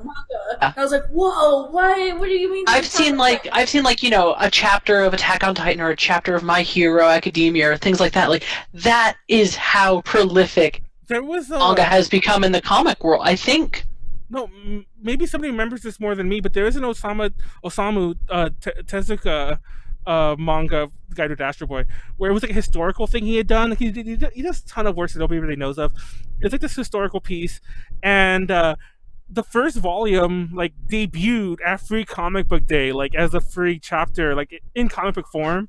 So like I remember that blew my mind, and I was thinking like, Japanese back in college back then. This is about 4 years ago, and I remember I even got one for my professor because she was like, "I want that." Like I showed it to her, and like I went back, and for some reason nobody liked the Osamu Tezuka's like war because it was about like some war, like Japanese war. And I'm like, "Fuck it!" I grabbed like 4 more and I gave them to her. But yeah, shit like that was insane. Um, It's, there are occasional sales reports that say one of the things that's keeping independent comic shops up and running while DC and Marvel like shoot themselves in the foot every 6 months God, yeah. is manga. Don't get me started. Like, on yeah. comics, but yeah. That's a whole nother topic we can yell about later. Actually, I know a guy that works for DC now, so I mean, he's probably got some insight. Get him on. Let's talk about this another day. But yeah, anyway. But, indie trade paperbacks are doing what they can, and manga is picking up a huge amount of slack for comic resellers. And, there's comic people who are like, well, I don't want that, Japanese shit cluttering up my good superhero stuff. And it's like, sorry you're racist. It's keeping your store alive because you won't come to buy the thing. No, and also, like, in Japan, they don't see it that way. Like, Hero Academia did official promos for Marvel movies. Oh yeah. If you really want to piss off, like, some of the old school hardcore anime fans, or even like maybe even just hardcore anime fans today, if you ever go to a store in Japan and you want to look up where their anime is, just look at their anime section, and you'll probably get pissed because in between, all the Ghibli stuff, all the other stuff, all whatever, My Hero Academia and so on. In between those is like Disney's Frozen and like Garfield. Yeah, exactly. Yeah. The I Simpsons. noticed that too. I was like, but I just skipped It's just all that. anime is animation there. Yeah, exactly. Like the term anime literally is animation. It's the rest of the world has kind of co-opted it to mean Japanese animation. I always, I kind of referred to it earlier, but I can always tell when I'm probably not. No offense if you say it like this. And I know that technically it's the correct way to say it, quote unquote, if you're like doing it the Japanese way. But I can always tell, like, I always get a little wary and want to take a step back whenever I talk to an anime fan for the first time and they pronounce it anime. Because it always because obviously that could be a cultural thing, but usually it's not. Usually it's because it's because the hardcore. You're some sort of weeb. Yes, no. The reason I mentioned this because remember how I mentioned that very first Anime Con came with that phone-sized booklet. Yeah. The cover of it didn't say anime. It literally said anime, and what I mean is it showed the pronunciation key. Like, I don't know what you call that. Like the thing you see in a dictionary. Ugh. It legitimately had that on the front cover, anime, and I'm like. Once again, I know that technically, like, that's the way you pronounce it if you katakana it up, but just call it anime. Consider we really make them mad and just call it anim. No, if you want to make people mad, call manga. To be fair, that actually still, like, you said that and like something in my brain flipped. I'm not gonna lie, like part of me feels like an idiot because it's different because like when most people say anime, it's because they're of a certain set of fan. When most people say manga, it's because they're seeing the word for the first time and don't know how to pronounce it, or they just are mispronouncing it their whole life and they just don't want to change it. But yeah, manga like also throws me for a loop. Every so often I watch a YouTuber, and it's always with YouTubers, I don't know why. But I watch a YouTuber and they're like, oh yeah, usually because the video game YouTuber's like, oh, this video game is based off the manga by, and I'm like, like you ruined it. Anyways, so speaking of manga and light novels in general, like, to go with age of digital and the age of odd licensing and simulcasting in a way, like, you can get that Shonen Jump subscription. You get like an official English translation, what, like 2 days later? That's... Jeez. If I had told even high school me that was going to be a thing that existed, high school me would have been like, what? How? Like, not only are we seeing a bunch of manga that are available, we're seeing them a lot of them get digital only releases. Like, my big thing recently was there's a manga in Japan called The Drops of God, which is about wine, and it's really good. It's about real world wine, and when I was in college, I started printing it in America. Now, this manga is so good that the wine industry in Asia won't let it end, because every time they feature a wine, that wine sells a ton. This is a manga that is highly regarded in France because of just how knowledgeable it is about wine. Huh. Wow. And I was in college, they started printing it. But because, even just when I was in college, people were, adults were like, oh, why would I read a comic book? Saw dismal sales because it wasn't really meant for children, because it is literally about these expensive $300, $400, $500 a bottle wines. So the publisher Vertical, they were like, well, we'll skip ahead to where they talk about American wines. Maybe that'll fix it. They skipped like 4 volumes to get to that, and it didn't help, and then they stopped. So I have these 5 volumes sitting in my bookshelf that are apparently worth like $50 a piece. So Wow. But recently, Vertical said, we're going to put it all digitally. And I'm just like, yeah. And that's something, I thought Drops of God, because I couldn't find it illegally, couldn't find it legally. It was so niche America that no one was going to sit there and try and translate it. And there's like a zillion volumes of it because it was supposed to end, then they had to do a spin-off series because the wine market wants to keep selling wine. Well, the thing is... And, that's wild to think about, this manga was brought back from the dead, because that is just a thing we can do. Exactly. The thing is, we made that reference earlier, there's a world of anime out there that we're only really seeing now.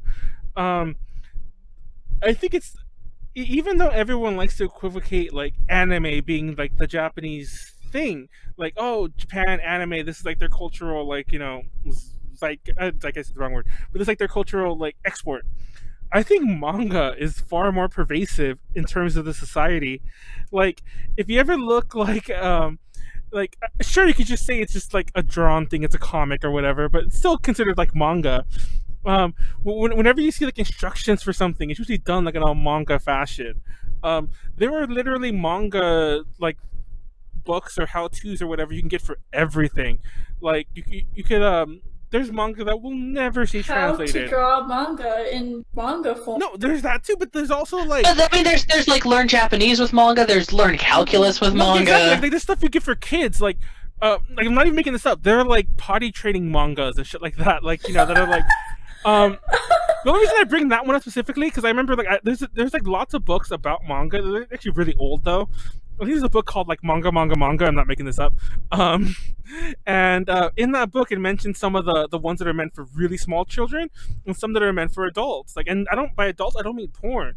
Similar to what Janette said about the wine thing. There's tons of manga that's like that. That's meant for a very niche adult market. Not for, it's the equivalent of Watchmen, but not, I guess, as dark. Some of them. Yeah. And it's weird. It's it's this whole world that we'll never really see, I think, ever. But there's obviously with digital, and there's a lot. You just translate it and put it online. It's a lot less of a risk involved, especially with Vertical. If I'm not mistaken, are actually a branch or somehow deeply connected to a Japanese publisher. So there's less of even the middleman or the licensing thing to work out. If I'm not mistaken. Wouldn't be surprised. I forget what company it is, but yeah. The only reason I know this is because I talked to a Vertical person once at a con. You didn't get us a sweet Vertical hookup? I've been trying to get that for years. No, funny enough, I think I did, that I lost the card. I'm not even making this up. Okay, let me rephrase that. I did, and then I completely forgot about it until this second, so I'm sure I lost the card. I'm not making this up. Oh my god. This was yeah. Manuel. Please, I would love to just have all of the Drops of God. This is just like I don't just write to Vertical. We just want to review the wine manga. I'd like to review Drops of God. Also, I will pay the money to buy some of this wine. Speaking of Drops of God, like doing like imagine doing like a cool video review of that. Like you just kind of alluded to right now. Buy the wine, drink it as you do the review, and then you just talk about like You front me some money for some wine. And then I can make this happen. How to be a Anyway, so. Yeah. But yeah, like, modern services have made trying to get a hold of some of that stuff so much easier, and we actually are seeing light novels in the US. Oh, yeah. I never thought. I thought it's no joke. I remember specifically reading, once again, like some of those manga books or other like old school like how things about anime like book, and they'll mention like it's based on these light novels that we'll never see in the US, and then like. Even back in the day, I will give Tokyo Pop some credit. Like they published some of them, guys. Like they published the dot hack ones because I've got the dot hack ones. They did Clam's Paranormal Investigator, the Clam's Paranormal series. I forgot what it's called. They did a few volumes of that. They did the Slayers novels, which I thought I would never see translated. There's tons of them. They didn't finish, of course, because Tokyo Pop like went under. But like they did. Tokyo Pop's trying to come back, but don't buy Tokyo Pop, kids. Oh god, it's a joke. Do it. Like, they don't have any licenses, so it's all OEL stuff, which original English language. But beyond that, I remember like Crest of the Stars, Banner of the Stars, really good books. Those were weird. Yeah, and now we're seeing, I think. Like, Viz had High Castle for a short time, but like they were publishing the Legend of Galactic Heroes novels.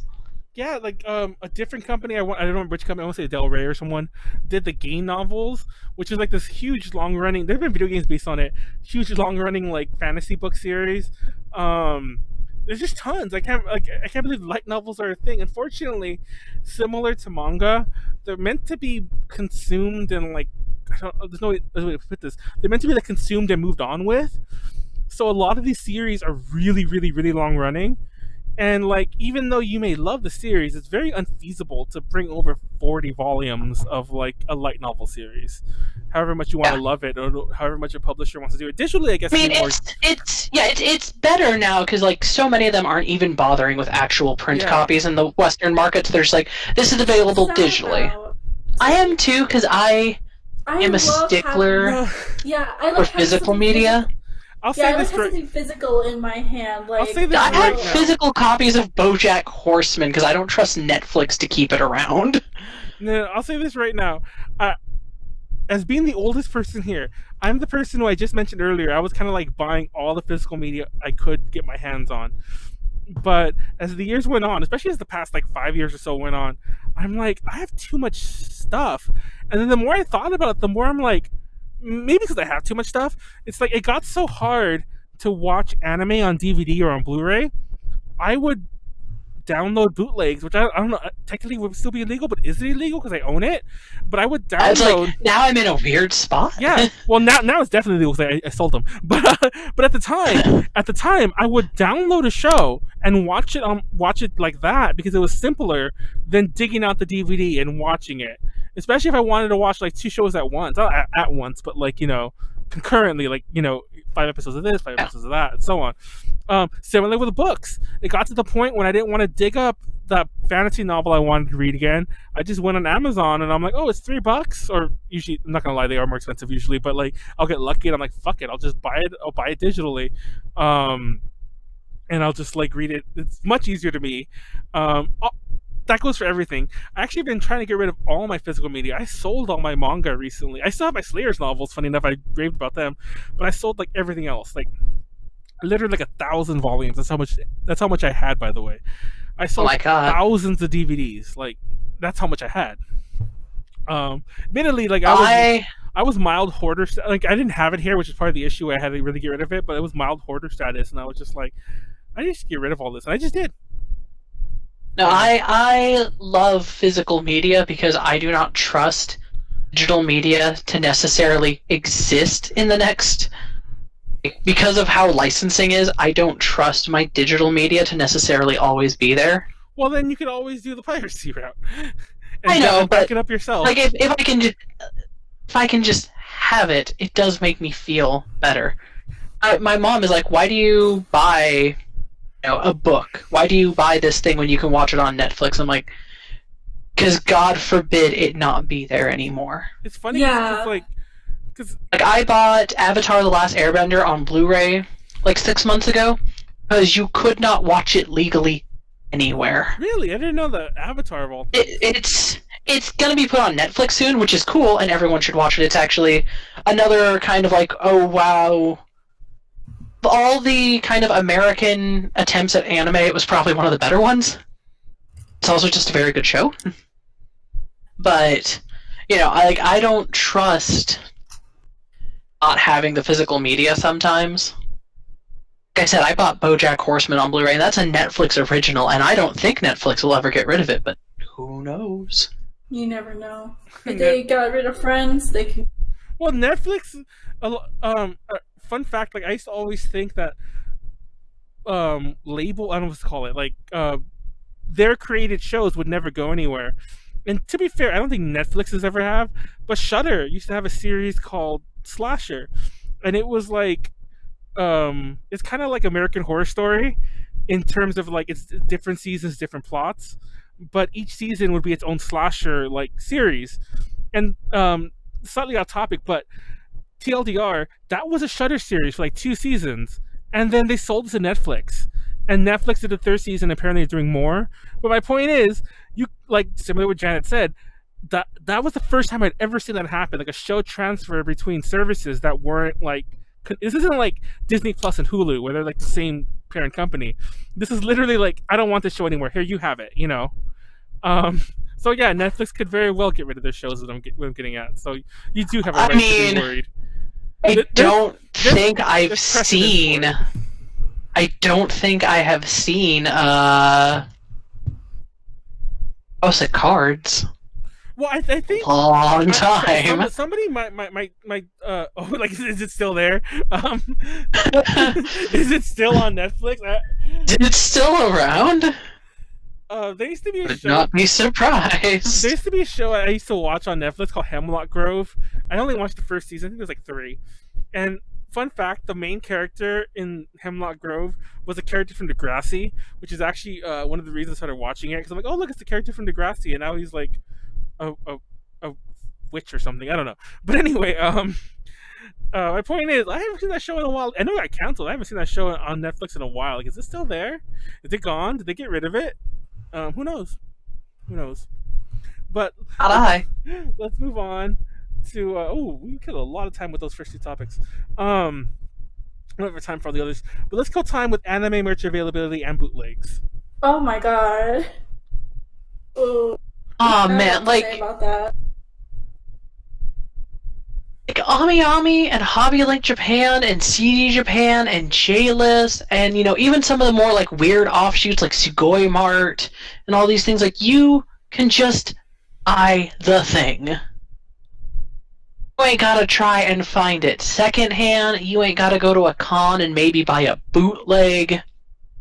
There are now guides on how to buy things from Mandrake and Yahoo Auctions. Excuse me, it's pronounced Mandarake.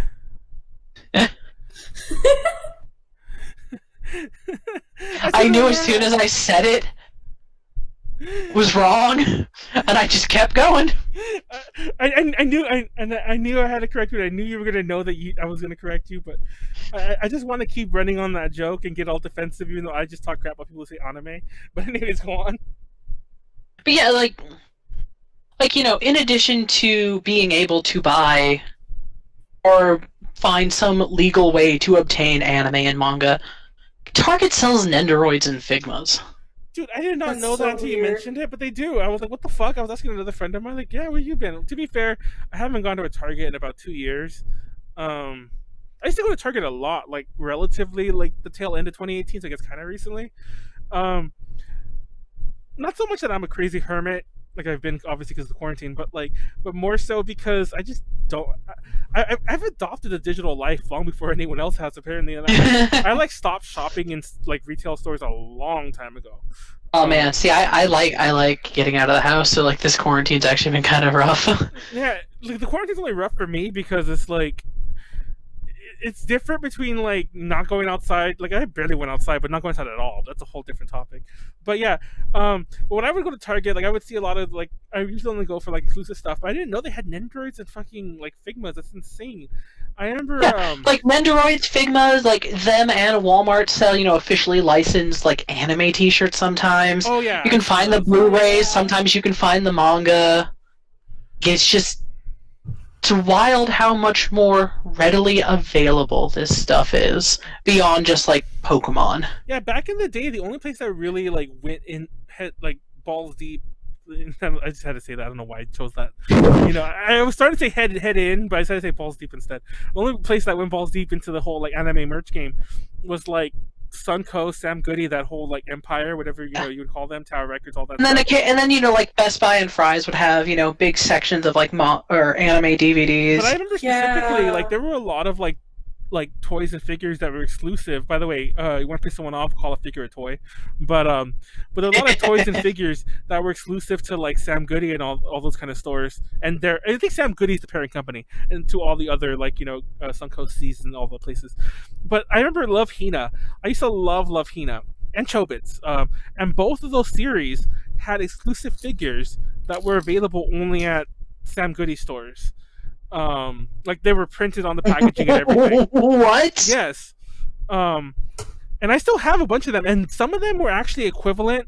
Like there were gacha toys that, like, let me rephrase that. There were toys that you got through gacha like machines in Japan that were just sold like in blind boxes here or blind packaging. Like the exact same toys. Like I've seen the series since. Like I've gone to Japan. And I'm like, oh, there's a Love Hina set there. Like, wait, that's the US set. But I guess you bought it as gotchas back in the day. But they would be sold exclusively at Sam Goody. I didn't know this until recently. So presumably they had all sorts of like individual licensing of their own. There were shot glasses. Imagine buying and I have these, by the way, like an Inuyasha shot glass.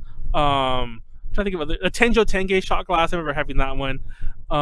Usually it was a bit more of the shonen series. Tenjo Tenge. Does anyone remember that show?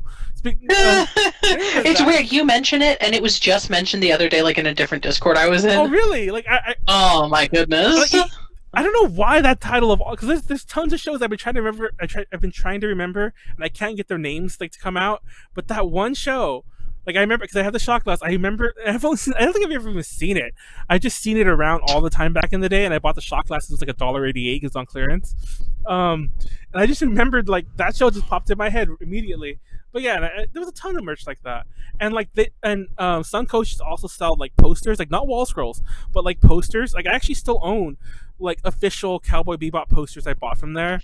And like Wow. and like official Chobits and Love Hina posters, but I bought a lot of Cowboy Bebop stuff back then too.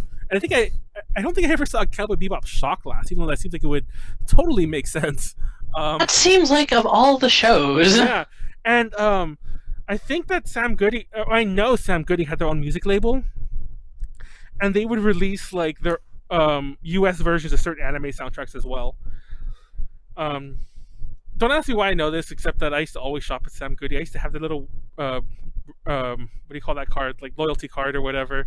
And oh man, loyalty cards. yeah, I used to like, if you spent like $100 a month, you get like $5 certificates. I didn't get tons of those. I blew all my youthful paychecks at Sam Goody, Suncoast, etc. Like that was actually where I went, and it was not that cheap to buy things there, but they always had a better selection than like say Best Buy, even though Best Buy was way cheaper. But that was also where I bought a lot of my anime in general. Really expensive $30 a DVD anime. But at the very least, I knew I wasn't getting a bootleg, because a lot of times I would buy box sets of anime, like in like stores in Little Tokyo, mind you, and like I don't know if this sounds racist or not. I don't know how else to put it. I'm just gonna say it. At the time, I didn't know better, so I assumed it's in Little Tokyo. They're not going to sell bootlegs Japanese stuff, you know? They will totally sell bootlegs. But they were told, like, everything in Little Tokyo was a bootleg back then. I'm not like. I mean, there was a Japanese store in Vegas. It was kind of like on the edge of Henderson. I'm not going to name names. I used to go there all the time, and they had, anime DVDs, and they had a bunch of like VK CDs, and it turned out they were all bootlegs. Yes. Dude, my. In San Antonio, there's actually like line of stores. Like if you go to like different in the San Antonio area, they just sell nothing but like the see. It's not just one store or two stores. It's like there's at least one of these stores in each mall in San Antonio. So like you can go to Ingram Park Mall. There's one. South Park, River Center downtown, where San Japan, right next to where San Japan is held at, and like. It's just so. What boggles my mind is like, how are they open? Like, how do they still operate when there's so much more education about like bootlegs and stuff? It's funny you mentioned that because, like I was saying about the anime I buy in Little Tokyo, I still see some of those similar box sets around, and you can always tell because like it's always written in like there's like this coyfully written Japanese in the back to like kind of fool you. But if like. Similar to what Janet and I were saying earlier about Japanese DVDs and Blu-rays being stupid expensive, usually the packaging on them isn't cheap, and almost always these bootleg DVD sets would be like in these paper, like folded over things. Like, I don't know how to describe it, like cardboard things. They would not come like that in Japan. But they were all like, I used to buy so many like stupid bootlegs like on accident. Like a friend of mine had me believe, I kind of mentioned this with the Rhubarb podcast last week. I didn't really go too much into it. A friend of mine, not the same friend who told me that they knew System of a Down sound guy, but a friend of mine took me to a store, not in Little Tokyo, but it was just right out. It was like kind of in Chinatown, like in between. For those who don't know, Chinatown and Little Tokyo in LA are like almost connected. Like there's like a train station separating them, but they're almost connected. It was some store like in between the areas. It's like a place called the Warehouse District that kind of like spills over to all of it. He took me to some place in the Warehouse District, and he was all like, "No, man, this place is $12 a disc," and that's what they would charge. Like if it was a 6 DVD box set of Inuyasha seasons 1 through 3, it'd be $12 a disc. If it had, you paid like $60 or whatever. But he had me believing that these were the official releases in the rest of Asia, because I think at this point I already believe like this is not a Japanese release. Be like, no, man, this is the official stuff that they give in like Singapore, we'll say. I don't know, and so I believed him, not knowing these were just like the casual bootlegs. And imagine paying that much for a bootleg, $12 a disc for a bootleg. Like I still see them now, but at least now they're more decently priced. You could buy like, the entire series of like Fushigi Yugi. I saw it on eBay recently, so I was looking it up to try to buy an official one, and I saw the bootleg still on eBay for like $20. And I'm like, well, yeah, I think when I bought when I bought my bootleg all seasons of Fushigi Yugi, it was like $60, but which is still way cheaper than buying it officially, by the way. But yeah, speaking of the visual kei thing, I didn't want to mention it with Rhubarb, but most of my original VK collection, J-Rock collection, J-Pop collection was bootlegs. I mentioned in the past, like the very first time I ever saw official Japanese CDs was because like I had found some guy on eBay, and I had bought a bunch of CDs from him thinking they were bootlegs. They were really cheap. But I got them all and they were all legit. And he basically told me he was a music store that was closing down, and he's like, hey, give me like $100 and I'll send you like 100 CDs basically. And that's how I got a lot of like VK CDs. I got one time he accidentally put idol shit in there, and that's how I discovered Morning Musume and so on. But but prior to that, everything I bought was bootleg, and part of the reason was because, similar to the piracy thing, it was so much cheaper. At first I was stupid and didn't know, of course, but after a while I knew. But it's either pay $60 for the live DVD or buy the bootleg for 10 or 12, as it were, at that place. And I'm just like, I'll buy the bootleg. Like speaking of, along those lines, like if you hear an anime OP or ED and it's an absolute banger, you can probably find it on Amazon Music or on Spotify or something. Yep.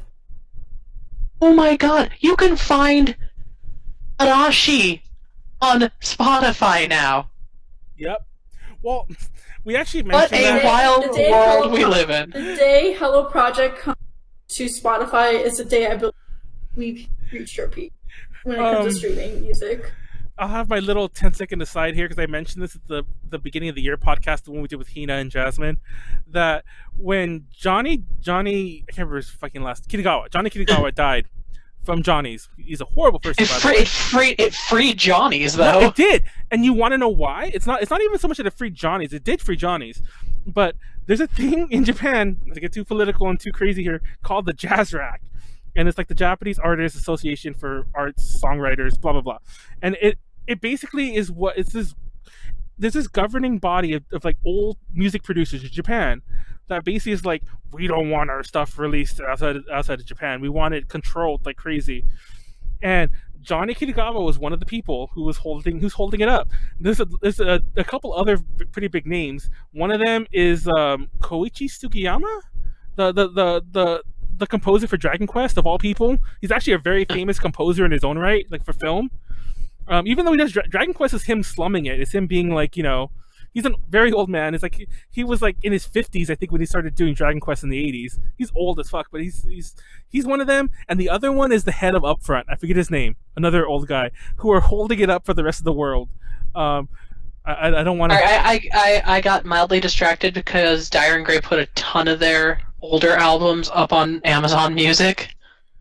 Oh, they did on Amazon Music of all the services. So I can yell at my Alexa to play it while I cook. Alexa, play Dire and Grey.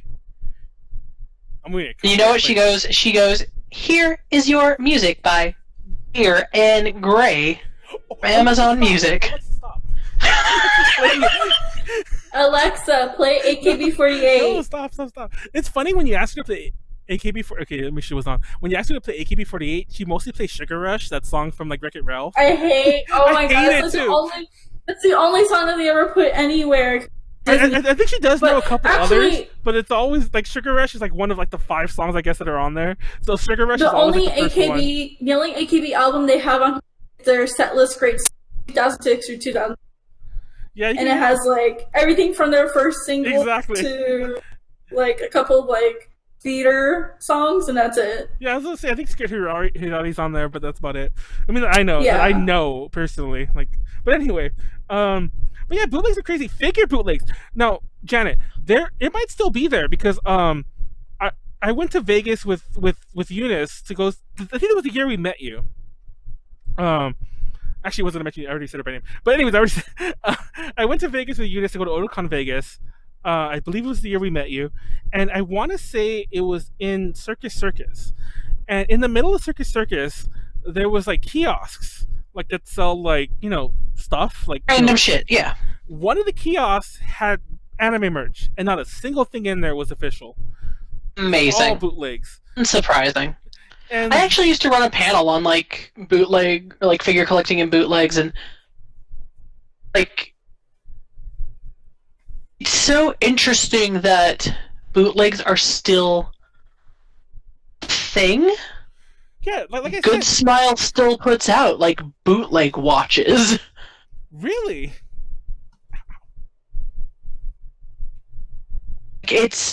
They're less frequent now, but yeah, like I think because as availability came around and like people realized that Funko Pops are Ugly. like a Nendoroid.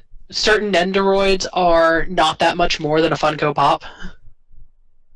If a Funko Pop runs you $25 and you can get an Nendoroid for $40, why would you not spend the extra $15 if you can afford to? I hate Funko Pops, by the way. They're ugly. They're ugly. And they're ugly. I don't know. Like, but it's a testament to anime's popularity that Funko has so many anime Funko Pops. A friend of mine loves One Piece, and I was at a convention called Kraken Con, and they had a Monkey D. Luffy whatchamacallit, a Funko Pop, and it was signed by like her US voice actor, or his US voice actress, whatever. Had signed it, and they were auctioning it off. It was a charity auction, of course. I guess not, of course, but it was a charity auction, and they could not get it to go above $10, which I think is like might even been below retail, and like I was just so, and like other people were too. Obviously, everyone was like kind of so offended that it was a Funko Pop that nobody was bidding on it, and I think eventually somebody pity bid the $10 and they won it on that. but I wouldn't even pay like $11 or $10 for a Funko Pop. I have the baby metal ones, and I kind of regret getting those. They're still sitting right. I could probably reach it, but I'm not going to. This is the baby metal Funko Pops right there. And those are the only Funko Pops I ever intended to get, and yeah. I was given Funko Pops as gifts, and I don't think I have them anymore. I think I have one that's a Sailor Moon one that was like given to me at my wedding. There's Sailor Moon. There's One Piece, like I already said. I want to. There's My Hero ones. There's Dragon Ball ones. I'm pretty sure like we could probably just do a quick search for like anime Funko Pops, and there's probably dozens of them, and that's a testament to how much anime has pervaded in modern Western culture. It's gotten to the point where, if I'm not mistaken, in the world of at least Sailor Moon, I think there's official. I think there's also like limited run ones. Like, there's like a Sailor Moon that was exclusive to like Comic-Con, something. So I think it's gotten to that point where like, it's not just. Sorry, I'm looking at Funko Pops for anime. There's Naruto ones. Yeah, Dragon Ball Z. Weird that they would put Ruby under here. Attack on Titan. I don't know why I've been fighting with our master this entire month of podcasts. It does not want to stay on. Like, I've never fought with it this much before. There's Tokyo Ghoul Funko Pops. Is Tokyo Ghoul even relevant anymore, or was that just really old? But yeah. For the record, I'll say this real fast on Funko Pops before we go back to the topic. Everyone likes to compare Funko Pops to Beanie Babies, but like, I get it. Beanie Babies are much cuter. Well, I get it to a degree, but the Beanie Baby fad came and went in the grand scheme of things, and they're still here. Don't get me wrong, but the Funko Pop fad, you can't even call it a fad anymore. The Funko Pop thing has gone on for like over a decade. It's not a fad anymore, and sure, they're like ugly, but you got to admit they're here to stay. Which is weird because like every other week, Funko is like about to go under. Well, that's more because of overproduction. It's because like it's kind of like they definitely go for quantity over quality. Yeah, like they they did a Laura Palmer head body in plastic Funko, and I'm like, who okayed that? Whenever I see like Funko, but some Funko Pops go for crazy money, and whenever I see anything go for crazy money, I always wonder if somewhere in the OG company, like whenever I see like Switches or whatever go for crazy money, or like the Amiibo cards, Animal Crossing go for crazy money, I'm like, why doesn't someone at Nintendo just print them up and like sell them on eBay themselves and make Nintendo millions of dollars on the side? Right. Like I every time I see stuff like that, everyone jokes about how Reggie's definitely doing that. Oh yeah, that Reggie has his own stockpile in the basement. Yeah. No, because whenever for Funko, I'm like, why don't they just like hold on to a few of the crazy licenses ones, sell them all, and then like, oh, they're up in price, and then make a few extra thousand, here and there. But then again, I'm pretty sure you would lose all confidence in the company if you did that. So I don't know. But I don't think anything legal about it. But anyways, go on. Back to pointed on top. Yeah, like bootlegs are still a thing, but so wild that you can just get officially licensed merch so much easier now. I can go into Target and buy like Dragon Ball Z shirt. And not like one of those bootleg silk shirts, which are the superior shirts if we're going to be honest. The superior shirts. Those bootleg silk like anime shirts, those are the best. Those are the best. Love those so much. Yeah, but like, it's weird that that's just a thing we can buy now. It's something that you don't have to like try and learn enough Japanese, find it on a website to order now. I mean, in the case of like Mandarake and Yahoo Auctions, yeah, you're still gonna have to do that, but like, I go to AmiAmi to buy 90% of my figures. They have an English site. They send me a package once a month. I pay, with my US credit card, and everything's fine. Oh my god, the fact that we can use our US credit card. Our US credit cards are A-OK. Or that we can go through like PayPal or something. Like we don't have to go through someone getting. You don't have to try and set up a Japanese bank account. Oh my god. And then there's things like Sugoi Mart and other things that, are making all your Japanese snacks much easier to buy. Granted, crazy markups, but still. Real fast, You're desperate. Someone in the chat mentioned I got Funko Pops with Mega Man Blind Box. I actually hate the worst combination. I hate the Mega Man Funko Pops. I actually wanted to mention them earlier as an example of some of the ugliest ones I've seen. And when I realized I was done with Funko Pops, but then I remembered they're not really anime, so I didn't bring it up. But yeah, there's Mega Man, Proto Man, Dr. Wily, and probably a few others. And they're all ugly. They're all terrible.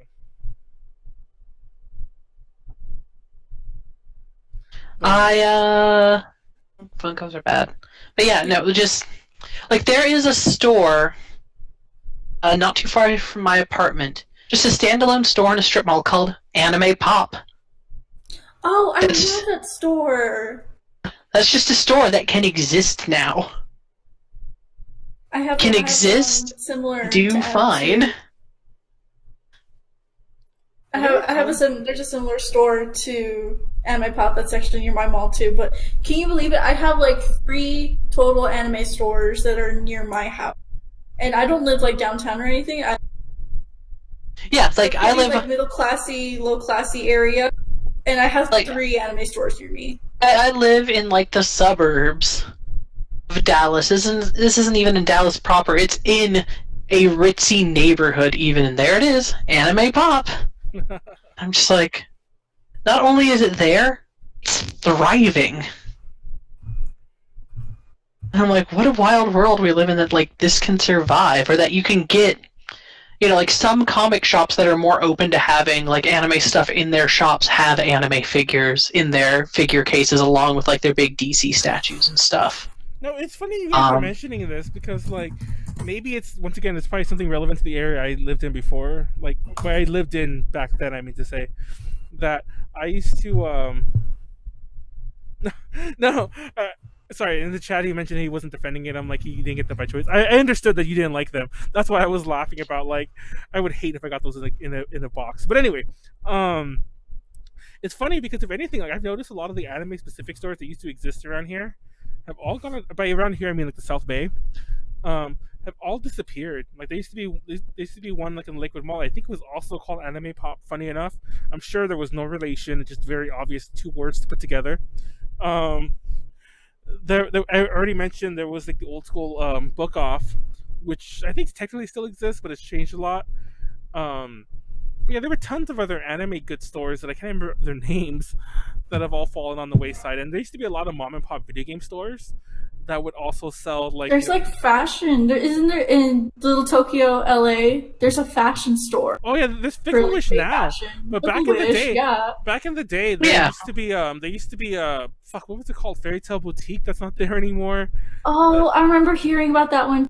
And then is Baby still there? Baby is Sunshine Bright? I think that's in San Francisco. Yeah. San Francisco. Oh yeah, I think it's San Francisco. Yeah, San Francisco has I think if I'm not mistaken, Baby's still there, but they used to have Mari Q, which had a lot of other brands like under one roof, and that's been gone for a while. So now, and that was like J Fashion as opposed to like Lolita.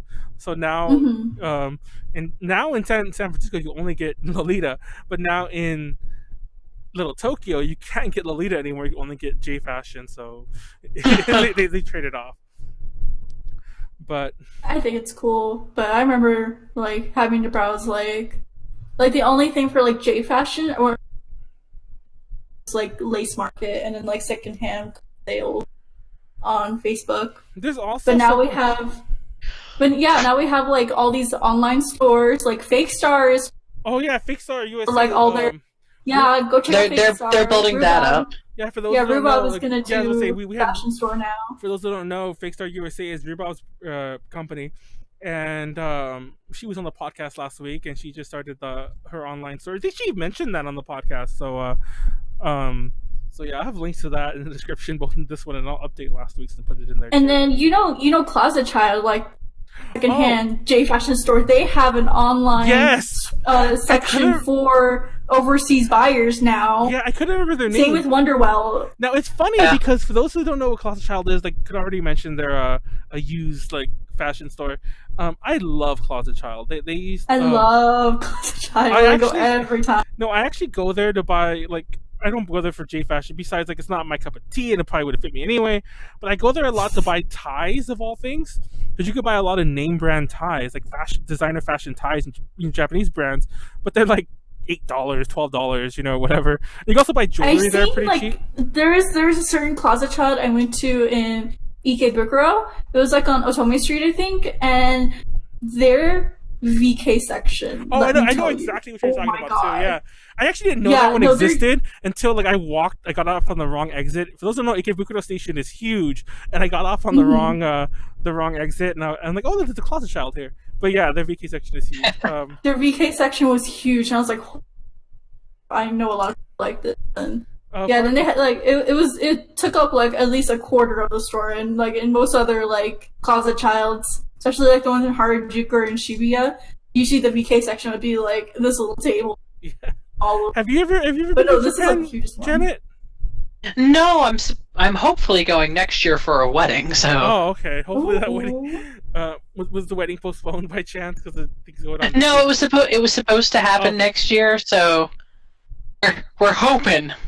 Okay, well, hoping things are okay. I'm gonna try to go in December because I want to go to Comic Head and like everything like that. I don't want to go to Comic Head. No. Because my god. Comic Head is so good.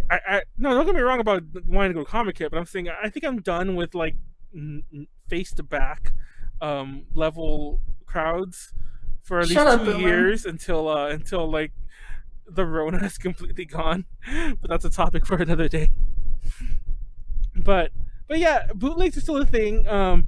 That store was admittedly about 4 years ago that I mentioned that 4 or 5 years ago that I saw in Vegas, but I think they were still there when I went back with Kaz like 2 years ago. Because I think I specifically wanted to show it to her, and I'm like, they were closed, like maybe they were closed down because it was during like the day on a Saturday, but they were, it was there. Like if they had closed down permanently, they had just done it. And they were selling bootlegs still, and it's like, for those who don't know, Circus is like the, it's a cheap hotel too, but it's like the theme park. That's the word I was trying to find. What do you call it? It's like the one with the theme park. Yeah, the one with the theme park. That's the word I was trying to find. So like, it kind of makes sense that if anyone had I almost said yaoi. If any place had an anime store, it would be at Circus, but they only sell bootlegs, so watch out what you do. There was a long time ago, an ex-girlfriend of mine bought me some Sailor Moon toys from Chinatown, and they were so bootleg. Oh yeah, I still have them. I always feel bad whenever like our normie friends always go out to like get you like an anime. I had a friend a few years ago for my birthday. Like, not even a normie friend, like a dude who has Sailor Moon tattoos, buy me like this Sailor Moon keychain set, and he bought it for me and gave it to me at the Otakon Vegas where it was my birthday weekend. Oh my god. And he went to like my bootleg panel, and he's like, I bought these for you a while back, and I went to your panel and realized these are probably hella bootleg. Oh no! At least it's enough to like point it out and like, I guess. But I still have the set. It's a like, to be fair, they're nice metal keychains. So they could have been much worse. I've had similar like. Besides the one I already mentioned, I had many stories like that. People gifting me bad things. That one friend I mentioned earlier, the one who convinced me that the DVDs were like Singapore releases or whatever. He also, I think he might have sold me too, funny enough, for like a really cheap price. He had sold me these Inuyasha keychains that was like a retail-y display of it. It was like a whole sheet of them. And I bought them all. And they're so bootleg. And the only reason I know this, I didn't really know it then. And I bought them I remember like I had a different ex-girlfriend, not the one who gave me the Sailor Moon stuff. I had a different ex-girlfriend who was into Inuyasha, so I got them like, hey, get the ones you want. And then I kept the others, and I've had them for years. About 2 years ago, I was like also downsizing, getting rid of shit.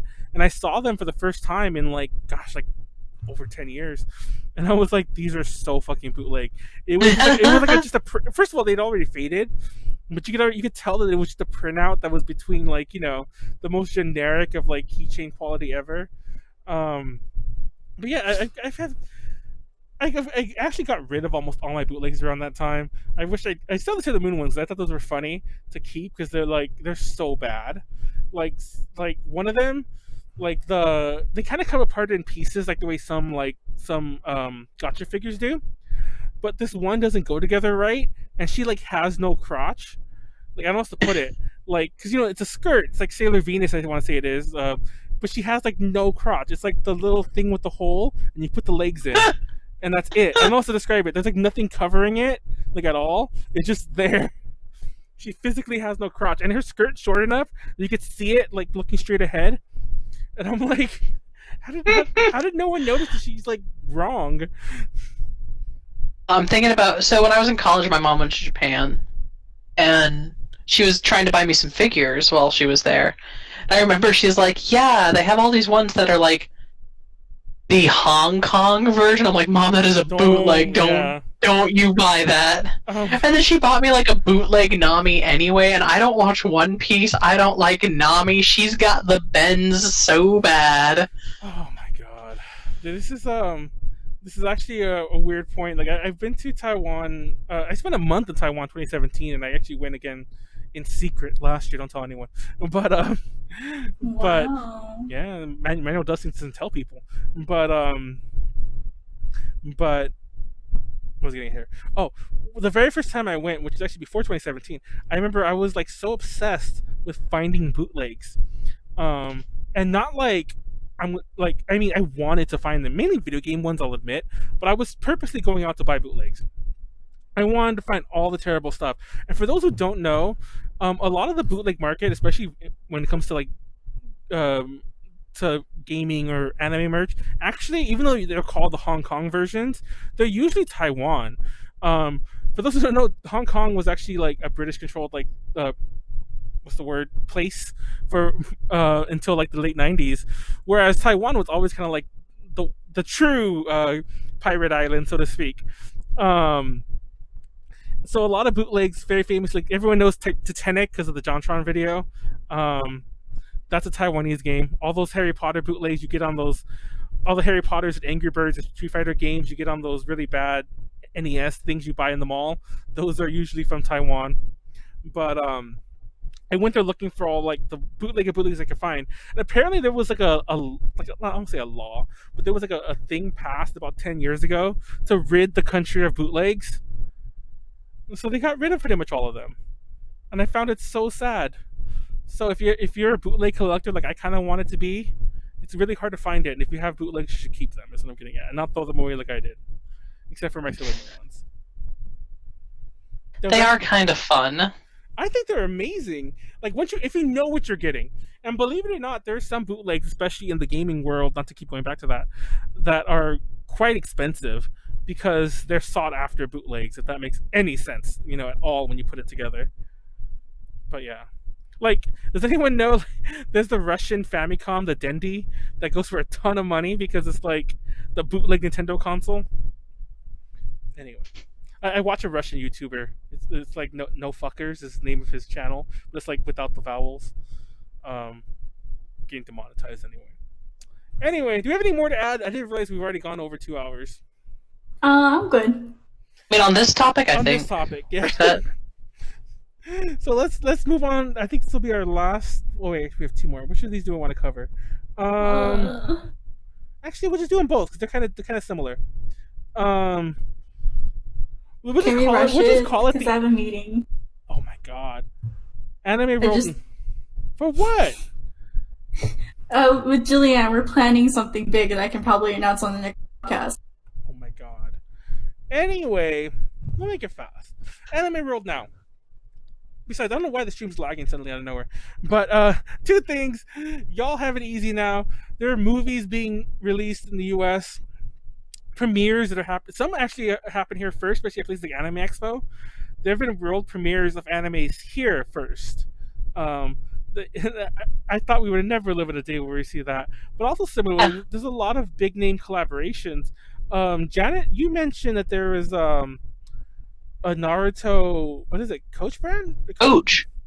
Coach. Yeah. Michael B. Jordan. Coach did a thing.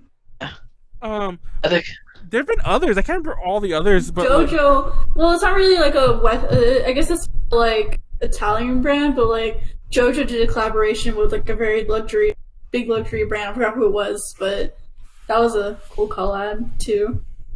well, Uniqlo is obviously admittedly a Japanese brand, but a lot of the Uniqlo collaborations that exist in overseas have been spilling over to the U.S. and Uniqlo has become a more of an international brand in the West. Which, by the way, how'd that happen? That always blows my mind.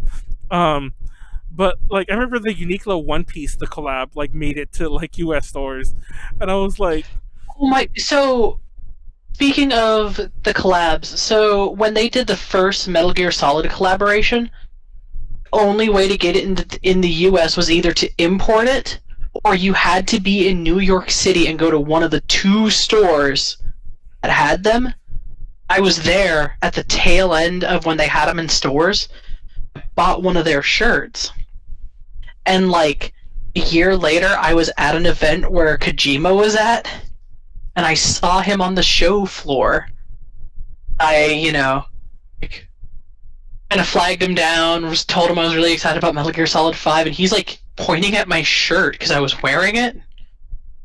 He's like talking to his translator and pointing at the shirt. And the translator's like, he wants to know where you obtained his shirt.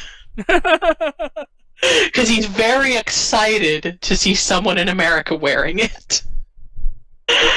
And I was just like, oh, I was in New York and I bought it. He's like, Kojima's really happy that you have this shirt. I can't find that shirt anymore, by the way. I think an ex stole it from me. You should have had him sign it for your. I mean, I've had him sign other things. Like, what the hell? You make it sound like you're just BFFs with Kojima. What the fuck? Death Stranding sucked. I'm just to be a jerk. I strongly disagree, but that is for another time. Kojima once again predicted modern America, so you know what? Oh, the delivery, yeah. Fun fact: the Anime Expo 2010 or so, I went to it, and there was an event that was kind of like a Rebel Con that was happening around the same time, at the place called the Novo now. I think it was called the Nokia Theater back then. And there was an event going on there, and I guess a random Japanese guy who was not at all related to the con was walking around and saw somebody like in an anime shirt, and he was so blown away by it.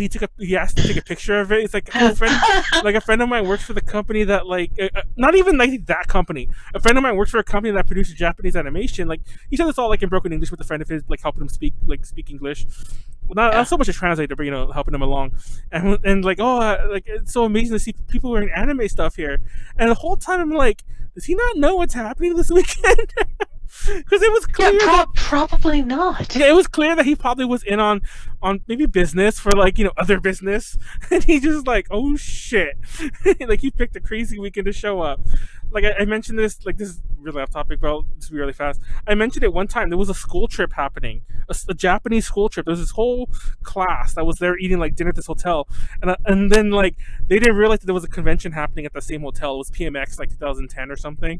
Oh no! And, yeah, and like that first night was kind of it was like night 0, so they didn't really notice. They're like, hey, someone even cosplay? That's weird. But the second day, they were like, what the fuck, like all these kids walking around, and it probably was and you could tell they kind of wanted to, but they were obviously there to see America, so the teacher had to keep like taking them out.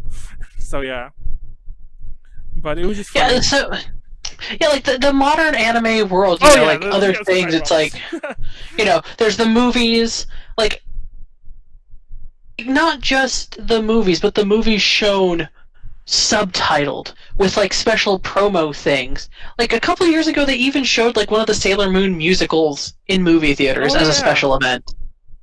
We're actually seeing Makoto Shinkai films in the U.S. There was that remaster of Tokyo Godfathers that was shown a couple months ago. Like the My Hero Academia movie got shown. I know I saw Boy and the Beast in theaters. Fun fact. I think Trigun had its movie in theaters. Almost all these premieres happen in LA for obvious reasons. but A to J Connections doesn't really have anyone in LA who wants to go to them, myself included. We get invited to like every single one. Sometimes personally, because I have friends who actually like work like promotions for these people. They're like, "Hey, do you want to go?" Like A to J is totally welcome to come, like VIP status. And I'm like, nobody wants to go, and I'm busy that day, or I just don't want to get out of my house, be lazy. So yeah, my point to bring this up, if you want to review this shit for us, hit me up. We'll talk. Apparently, nobody wants to do that. Come on. Yeah, if they were here, I would go. Yeah, I was gonna say like you can't go because they're like clearly not in your area, but yeah. But yeah, like we have anime movies in the theaters. I mean, they're limited engagements. But that's wild. There's the entire convention adjacent industries of like cosplay and props and like the wig selection. Oh yeah, like cosplay stores in general. That's a topic for a whole different day. I feel like we could have a cosplay then and now because like oh man, yeah, like cosplay's become so much easier to do because of like how available that is in general. Like, dude, I can like go to what's it called? The Halloween store whenever it's open. There's Naruto and Kingdom Hearts. I was gonna say there's like it's crazy. It's just crazy in general how like insane everything's gotten and how easily accessible everything is. I prefer an all when Naruto and Dragon Ball Z are common Halloween costumes that you can just wear. What I want is my Dragon Ball Evolution costume. I'll totally wear that. For those who don't know, in a past podcast, I defended Dragon Ball Evolution, and I'll still defend it. Non-ironically, even. It's not even like I'm trying to be that person. Like, I like it because no one else does. I legit liked it, and then I found out the internet didn't. I'm not even making this up. Like, I watched He was it. like, oh, this was good, and the internet's like, no, and he's like, uh-oh. No, and for the record, though, I said this before, and I defy anyone. If you're going to argue with me, then at least watch it. Because a lot of people who don't like it, quote-unquote don't like it, have never seen it. In my experience, most of them who are like, "Oh, that movie's stupid." I'm like, have you seen it? No. Then how can you say it's bad? Don't get me wrong. A lot of people have seen it and don't like it, but I don't know. I liked it, and don't get me wrong. I'm not a Dragon Ball fan, so maybe that's like part of the reason. But it might be a lot of it, yeah. But like, there have been other franchises I love that I see get butchered, and I'm still like, I love the Super Mario Brothers movie, which apparently everyone hated, and I remember everyone liking that when I was a kid. But anyway. You know what? People have come back around on liking that. Well, Super Mario Brothers movie, like suddenly everyone loves it again, and they're pretending like they always loved it. I'm like fuck you. Like, just say that now that you're an adult, you just like things. You're just like it's too much effort to think this is dumb. It's fine. Anyway, we'll close on that. Dragon Ball Evolution is a great movie. 3 out of 5 stars. I say great, then I give it a mediocre score. But it's a good movie. It's a good stupid movie. Oh, it's okay. I don't know.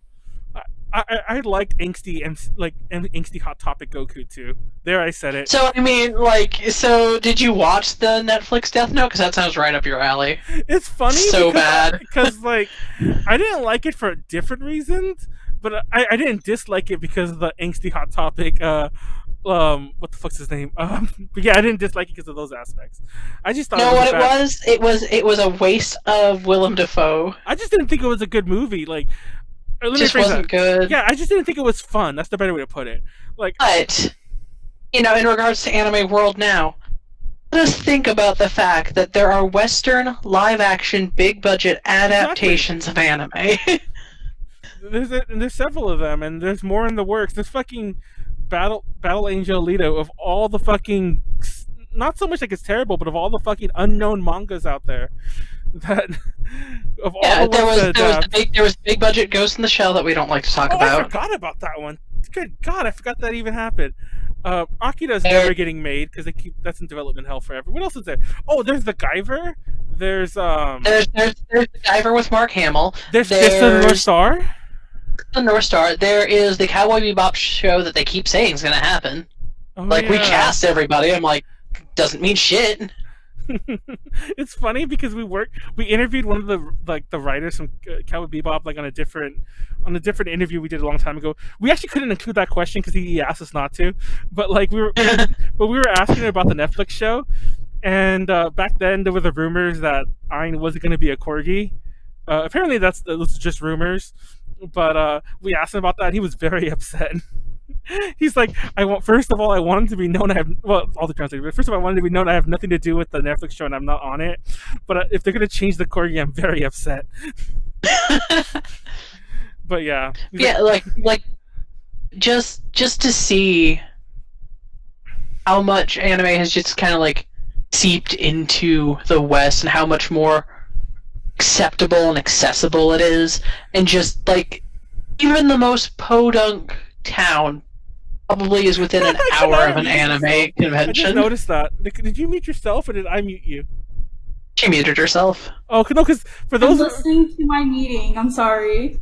You might not know this, but it actually shows up on your window. So, good. Yeah, it was just really funny. Everyone could see that you muted yourself. Anyways, good. We're Maybe I up wanted anyway. to see. Okay. Yeah, that's so mean. We're wrapping it up anyway. Unfortunately, there's a lot of topics we didn't get to. Similar to last week's one. I feel like this is such a huge topic, but I should have narrowed it a little more. There was a topic that I really wish we had time for, that was like the seeing bands not at a convention. But I feel like that could be its own, Japanese music fans have it better, because there's a whole world we could dive into that. Yeah. But I think we covered most of it. Keep an eye out. Maybe we'll make this like the Boomer series of Boomer hates anime, Boomer hates Japan, and we'll just continue this ad infinitum. Wrap it up here though. Like, comment, subscribe. Toss us the subs on Twitch if you want to help us out more. Patreon.com/JDJ Connections if you really want to be a homie. Shout out to Ed and Kenneth, our current patrons. If you're on YouTube, like, comment, subscribe. Watch us live on Tuesdays. If we made you laugh, we deserve a like. That's all I gotta say. Thank you so much, Janet, for showing up tonight. Thank you, Janet. Yeah. Do what I can. You're very welcome. I know it's kind of late for you. Thank you, Konaru, for showing up, even though you have a meeting and you scheduled it back-to-back with the podcast. How dare you? This is the third podcast that we've had to stop early because of you. She muted herself. But it really is. Sorry, I'm literally trying to listen. There was the one with Max that didn't even go 2 hours, and you legit stopped us. And we were talking, and you're like, I have to go, guys. Either you do it without me, or I have to, And I'm like, fucking Konaru has killed 3 podcasts so far. Look at her trying podcast killer. Anyway, don't leave yet, because we still gotta do the thumbnail. No, I don't know. I'm not. But anyway, thank you everyone in the chat. We had a pretty lively chat tonight. Thank you everyone in there. I think they all left, funny enough. They always leave when I start saying the bye stuff. I feel like it's a movie theater, which is why I like to keep the closing stuff short so we can actually say bye and they can say bye to us back. Because I feel like it's like that movie theater rush when you start seeing the credits, how the people just start getting up and leaving. That's the way I feel half the time on the Twitch chat, because the chat went from 7 to 3, and obviously I think 2 of those are us, but anyway, or at least one of them definitely is. But yeah, thank you all for watching. Good night, peace, take care of yourselves and all this. If your state is reopening soon, then good luck to you. And that's all. Good night, peace. Good night.